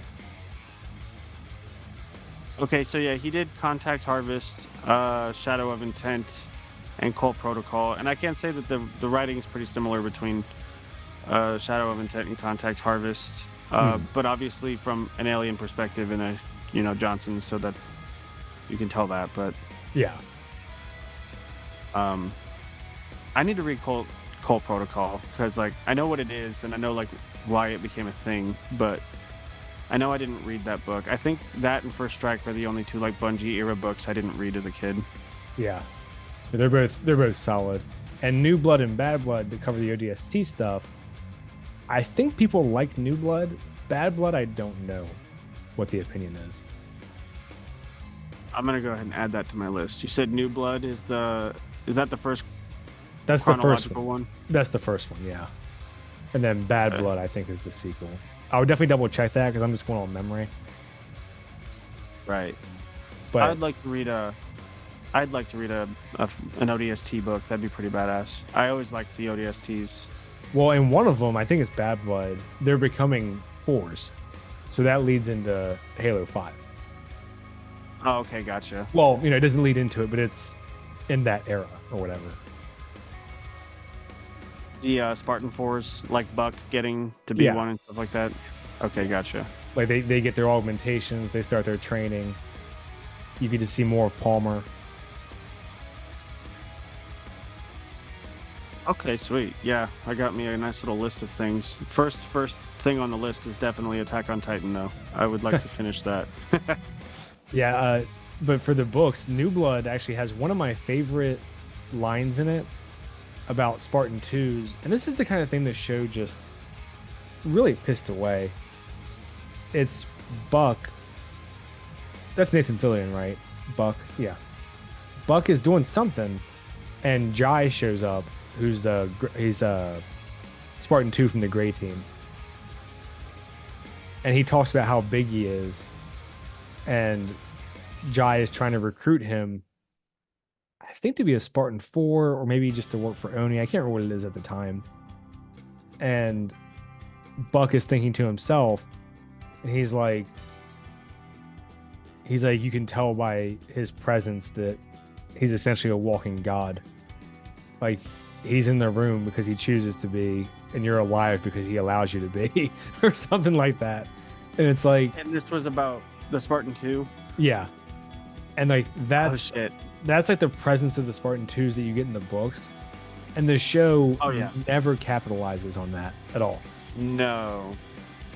Well, just the training simulation after they're first augmented. Whenever Halsey comes to watch them do their thing, and Mendez is like, she's like, "Where are they?" And Mendez is like, "They're here." And then they go and they capture the flag, and then she's like, "Please tell me you got that all on camera." And he's like, "Of course." And he tries to pull it up, and he's like, "Oh, they found the cameras again. These sons of Yeah. bitches!" Like they took them out. And I'm like, dude, they're like basically like stealth gods with their Yeah. augmentations and shit like that, and they don't portray that at all in the show. It's so embarrassing. Well, that's something the show completely whiffed on too, is the Spartans are supposed to be the best of mankind in every capacity, not just giant brutes. Like even the it's kinda Fall like of Reach the Captain book. America effect. You're augmented in like all ways, even like spiritually, mentally, all that stuff. Yeah, I mean they're all supposed to be geniuses. Like even in the book, when John is doing the thing in the weight room, where he's like, "Is the gravity off because these weights are way too light?" After his augmentation, Yeah. he like times it to fall, and he does like the calculus quickly in his head for Yeah, like accounting for gravity and all that. And like, and he doesn't even realize that he just did that. You know, it just kind of became second nature. yeah, because I mean, they're supposed to be geniuses who got, obviously put through a brutal program to maximize it. And the show would have you think they're just big oafs. Yeah, because they have a blind Spartan and they don't even use him for logistics. And I'm like, you're telling me you can't use that brain? Because I guarantee you can use that brain. God, the fact that there's even a blind Spartan is so fucking stupid. Yeah, I hate it. Like, you're telling me we They can make could've people gone- a foot taller and have more muscle and faster reflexes, and we can't But swap you out a can't give pair him of robot eyeballs. eyes. Like, we can probably do that fucking now. Yeah, it's I don't know. I feel like they didn't want to commit to like a physical injury because like in the books the injuries were pretty terrible. Oh yeah. But then they like, if they give him like a blind guy, he still looks overall like kind of a normal dude, and he can have a boyfriend or a husband. But like if you make them all fucked up, then like having a relationship, it's like, I guess it's a little bit harder to believe that they could be with somebody if they can't move appropriately. I don't know. I think maybe they thought about that. Like the relationship was more important than like the realism of his injury from the augmentations. Oh, he was just a walking checkbox. Oh They- yeah, absolutely. they Which is did funny jack because shit. they like killed all of them in like episode 4. It Yeah, was just strange. yeah. They introduced him. He did nothing. They had one dinner together, and then he died. I saw He people got on a the grenade subreddit. launcher. There's a Halo TV subreddit where all they do is just fucking fillet this show, and they were all talking about how sad they were when Louise died, and I was like, Oh, "Fuck you!" God. Like, I had people comment on Dude, do my these people video. like know what good content is? Like Jesus Christ. Well, even aside from that, like, what did you like about him? Tell me. They couldn't. They Like, couldn't. he exists. It's That- all that's his personality. Is he's there? for a damn fact, if this show didn't have the name Halo slapped on it, none of these people would give a shit. It's just because of what it's called. Absolutely. 100%. And it's so annoying because like they wasted so much time with bullshit. You could have made him, have a personality and make the audience care about him. You didn't. Yeah. Well, same with Riz. Like, she was supposed to have this little arc that we're all supposed to like empathize with, and it's an arc that's been done like 100 times in all sorts of different like war-esque type movies. But with hers, I was just like, God, I can't wait for her to die. She just won't shut up. Like, they did it so badly. Well, even the way that she got hurt was just absurd. Oh yeah, how she was like, she ends the season like dying on the floor, but then like months later she's still doing missions, but she's too injured to train or something. Well, also she went back for Vanek's dead body, and that's how she got hurt. Oh, that part. Like, Yeah. like none of her character makes any sense. And I had somebody comment on Well- my video. They were like, I really liked your whole video, except for the part where you said that the part where you said that no one cared about Vanek dying. And I was like, why would you care? He was a robot last season. And this Yeah, season, like, he's legit. nothing. He likes llamas or alpaca. They gave him a scene to talk about how much he likes birds so that you'd feel bad when he dies like 5 minutes later. Yeah, then they have a bird fly across the screen. We're all supposed to think it's fucking deep. Oh my god, I forgot about the bird flying over the screen. It's like, hey buddy, you're not looking too hot. Yeah. I can fly. I'm doing okay. Yeah, exactly. Give me a fucking break. That's what really frustrates me too, is we wasted. I would love to know how much screen time there was spent on fucking Quan and Soren Oh and Jesus. even Perez to some degree. Like Oh man. all of that time Dude, could have been Perez was like, used to she make. went from like an okay character to me, like, and then in episode 4, like I was like, fuck that bitch. Like when she decided, when I think she said something about how like they don't train you for your family dying like they do for Marines dying. I don't know. It just, the way she said it, I was like, you bitch. Like your whole squad died basically, and I'm pretty sure one of them saved you before he got stabbed in the back. And you don't give a shit. You know what you makes that awful line person. worse? Is that it never comes up again. No, it doesn't. Like it's like John wasn't even listening to her. He's like, "Oh, when's this dumb bitch gonna stop talking?" Yes. Like she brings up all that shit, has PTSD, and then just fucking Spartan 3. Next episode, she's a Yeah. Spartan 3. It's wild. Oh, I was pissed. I had to pause the TV. I was legit pissed when she said that. I'm like, "Oh, dude, fuck you, show. You don't know what you just did." Oh man, I feel bad. She's another one. I feel like her actress was actually fine, but her character was like a different human every episode. It was crazy. Like, yeah, she was definitely one of the she was one of the better actors, I feel like. Like she did a good job with what they gave her. So like, I wouldn't say she's on the same like bar as Ackerson, but geez, she made no sense at all. Yeah, I don't know she what did that in like was. the first episode or two. Like I was like, oh, a scared shitless comms marine who's like not ready for this type of warfare at all. Like this could be interesting. Like watching her overcome that and potentially like doing something besides becoming a Spartan 3 in a week.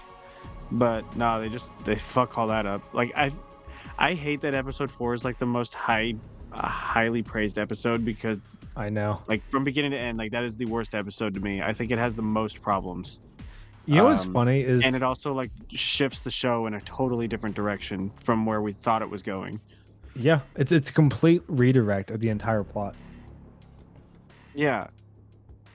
And you know what's crazy is you is a more advertised all confident of show. Reach. Sorry, what? What's that? Oh, I was gonna say a more confident show would have had Perez not show up again after episode 4, and then would have introduced a new character in episode 5 to be the Spartan 3, and then made you care about them.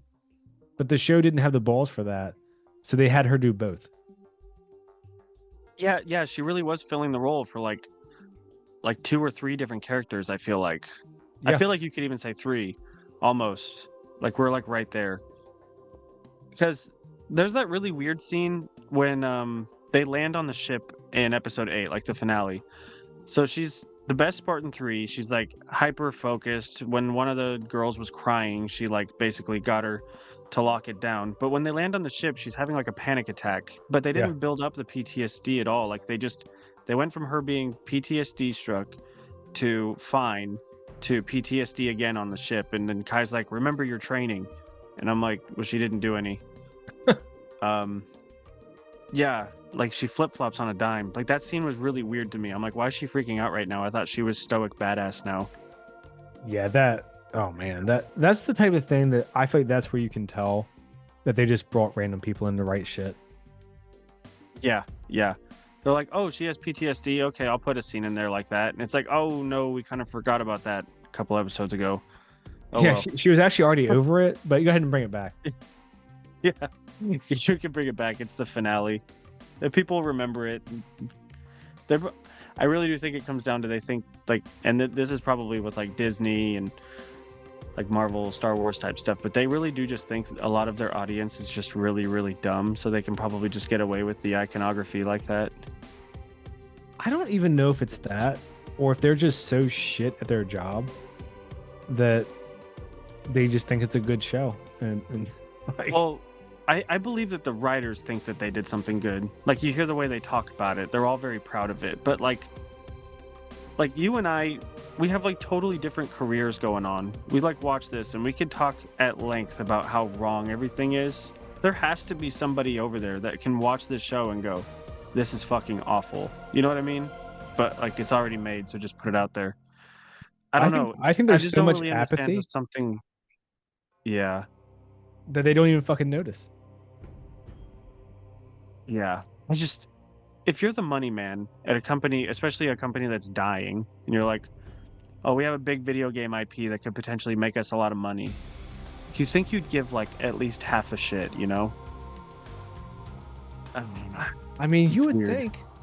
Or they're just like the numbers look fine and we'll take what we can get.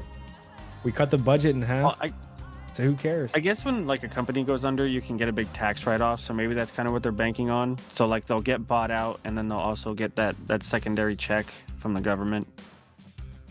I have no So- clue how that works. I don't know if it works for everything, but I know if you're like I know it works for like local businesses, but I don't know if it works for a big company like Paramount. But no idea. Yeah, that's. Ugh.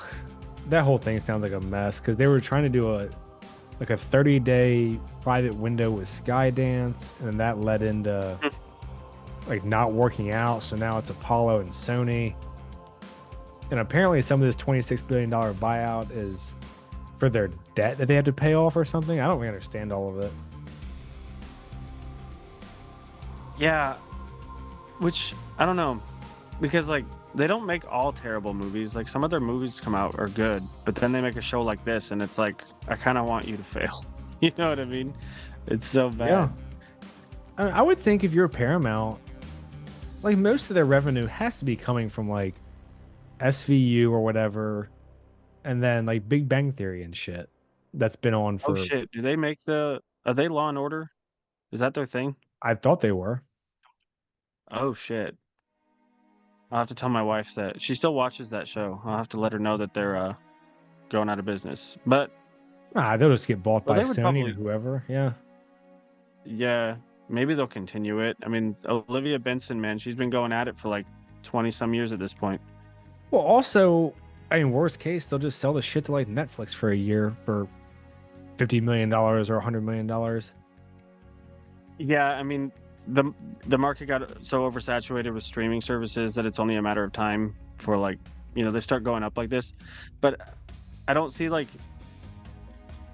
a whole company like just going and like merging with another company. I feel like you said, it'll go for like a year, but like IPs from that company will start getting bought out, and it kind of just dissipates into nothing. Is Well, if- like the more likely thing. If Apollo and Sony buy it and then they just own all the rights to these shows, my guess is that they'll cancel all of them except for the ones Yeah. that are the cash cows. Yeah, like, well, I guess they Law and Order, like they have a pretty loyal fan base at this point, so they probably would keep stuff like that going. But I don't see them keeping. Well, any of yeah, these it doesn't adaptation cost them type anything to things make going. it. Like, they're not, No, it doesn't. like, they don't need new episodes. They have 20 seasons of shit or however long it's been on. Yeah, Like, And Big it's Bang Theory's done. kinda like so they rinse can repeat. just, they can just sell it to whoever to put in their service. They don't care. no, they don't give a shit. The Halo show, you're looking at another 50, 60 million dollars just to make it. And they're in season 3 now. Like we're getting into the point where like they should be up in the ante and like getting more Covenant perspective and stuff like that, but their budget keeps shrinking because they're doing such a bad job. So like any money man would look at that and be like, "Nah, you guys are done. If we do this again, we'll try again in a few years when the taste gets washed out." I think either that or they could be like, look, we'll sell, the rights to Warner Brothers to do a movie. Like they Yeah, can that pay would for be it and we'll split the sick. profits and it costs them nothing or however it works. I don't fucking know. But Yeah. But I'm following you. yeah, or they can be like, Yeah, look, that would be we'll great. make $100 million movie and see if we can hit the jackpot. Oh man. Like if they just make a faithful adaptation, it's a cash cow. It is a cash cow. You make a faithful adaptation of the thing, you're going to make money. Almost everybody I talk to that's like has a vague reference to the games or like remembers playing as a kid, they're like, "Oh, I'd love to see a movie about that." Like you talk to anybody about it. Yeah, I mean, if they're willing to put 150 million bucks into it, they can do a book per movie and just have Oh yeah. a decade of movies that they want. And then imagine the really awesome like spin-off TV shows you could get from it too. If like Yeah. And that doesn't Sony's even like- get into merchandise and all that shit too. Because I'd love like a Band of Brothers style ODST situation. Like that'd be fucking sweet. I really need to watch that. Oh, it's good. It's Every really good. person keeps I got- recommending it to me. I just haven't had time. No, it's a commitment because it's one of those you don't really want to like miss anything. But yeah, it's a good one. It's a goodie.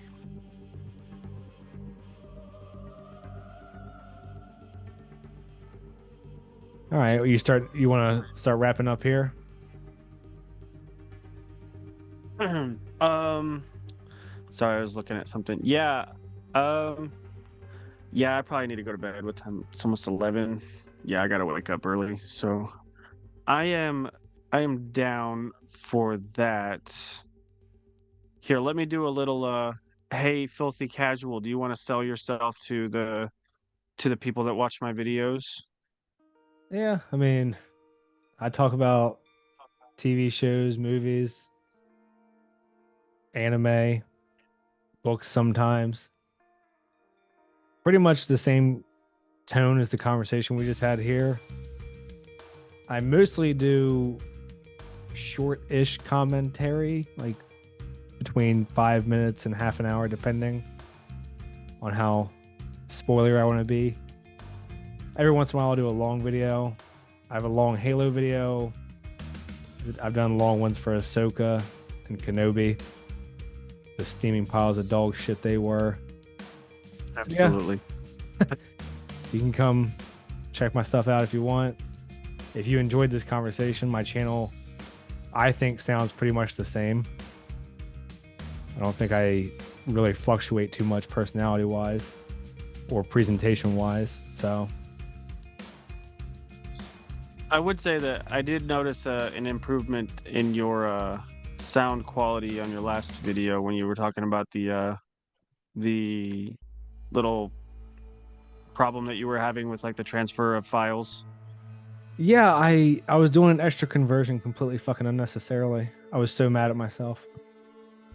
And you were saying something, I'm like, I don't hear it, man. I don't hear it. So you must have a better ear because when you put the new video on, I was listening and I'm like, oh, it does sound just slightly cleaner. Like there definitely is like a difference.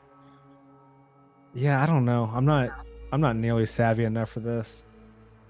No, me neither. We just got shit to say. We're just trying to figure it out as we go.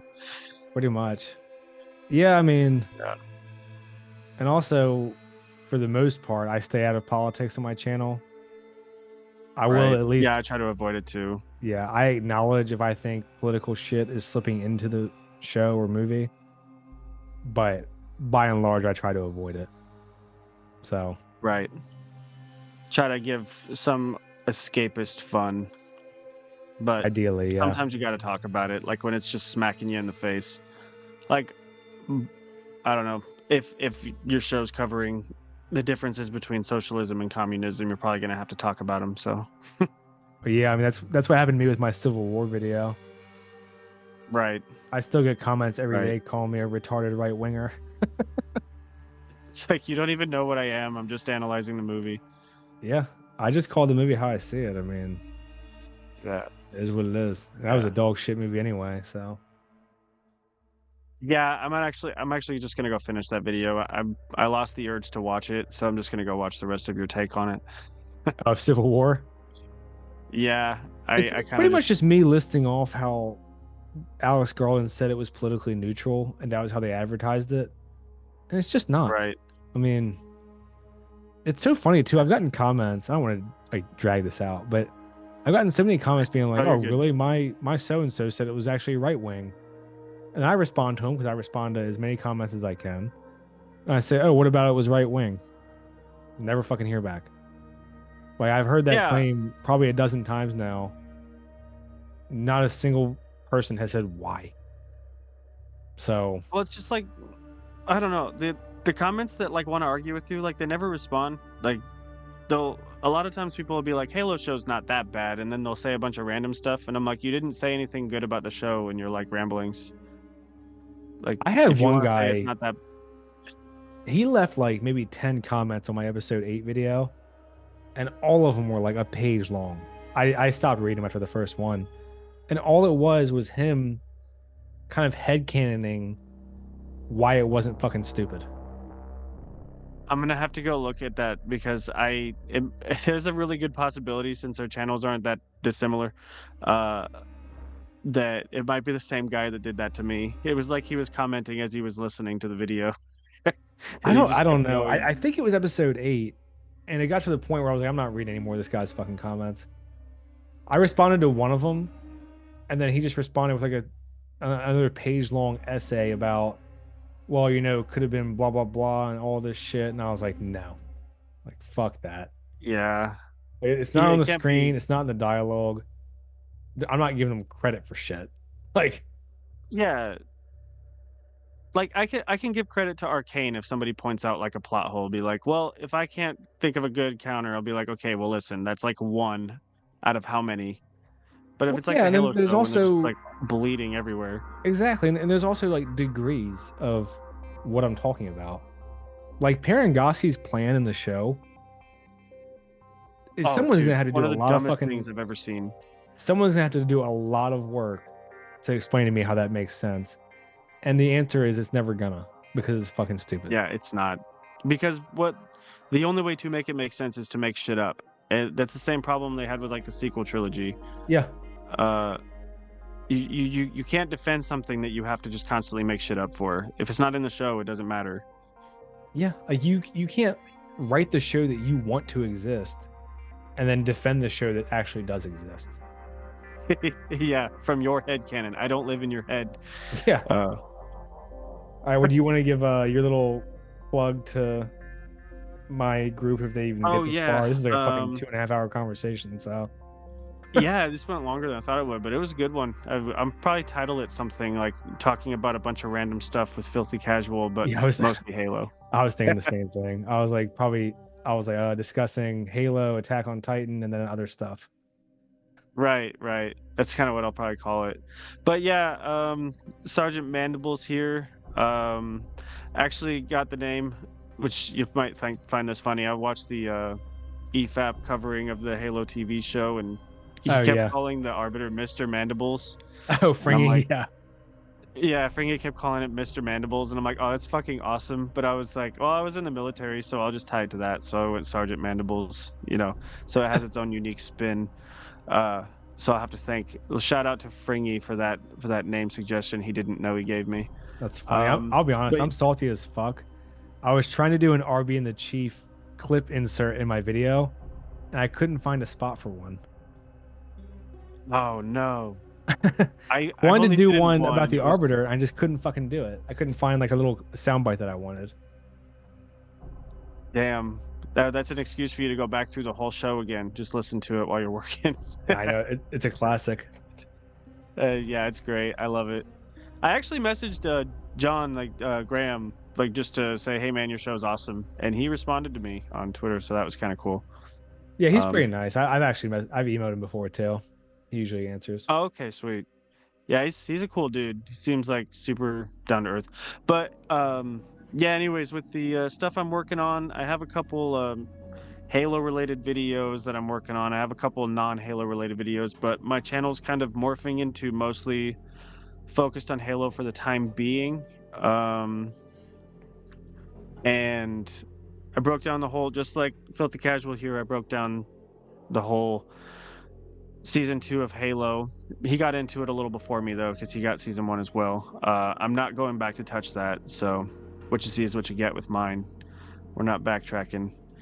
And I think I'm just going to leave it at that because we have 27 seconds and I am going to head to bed.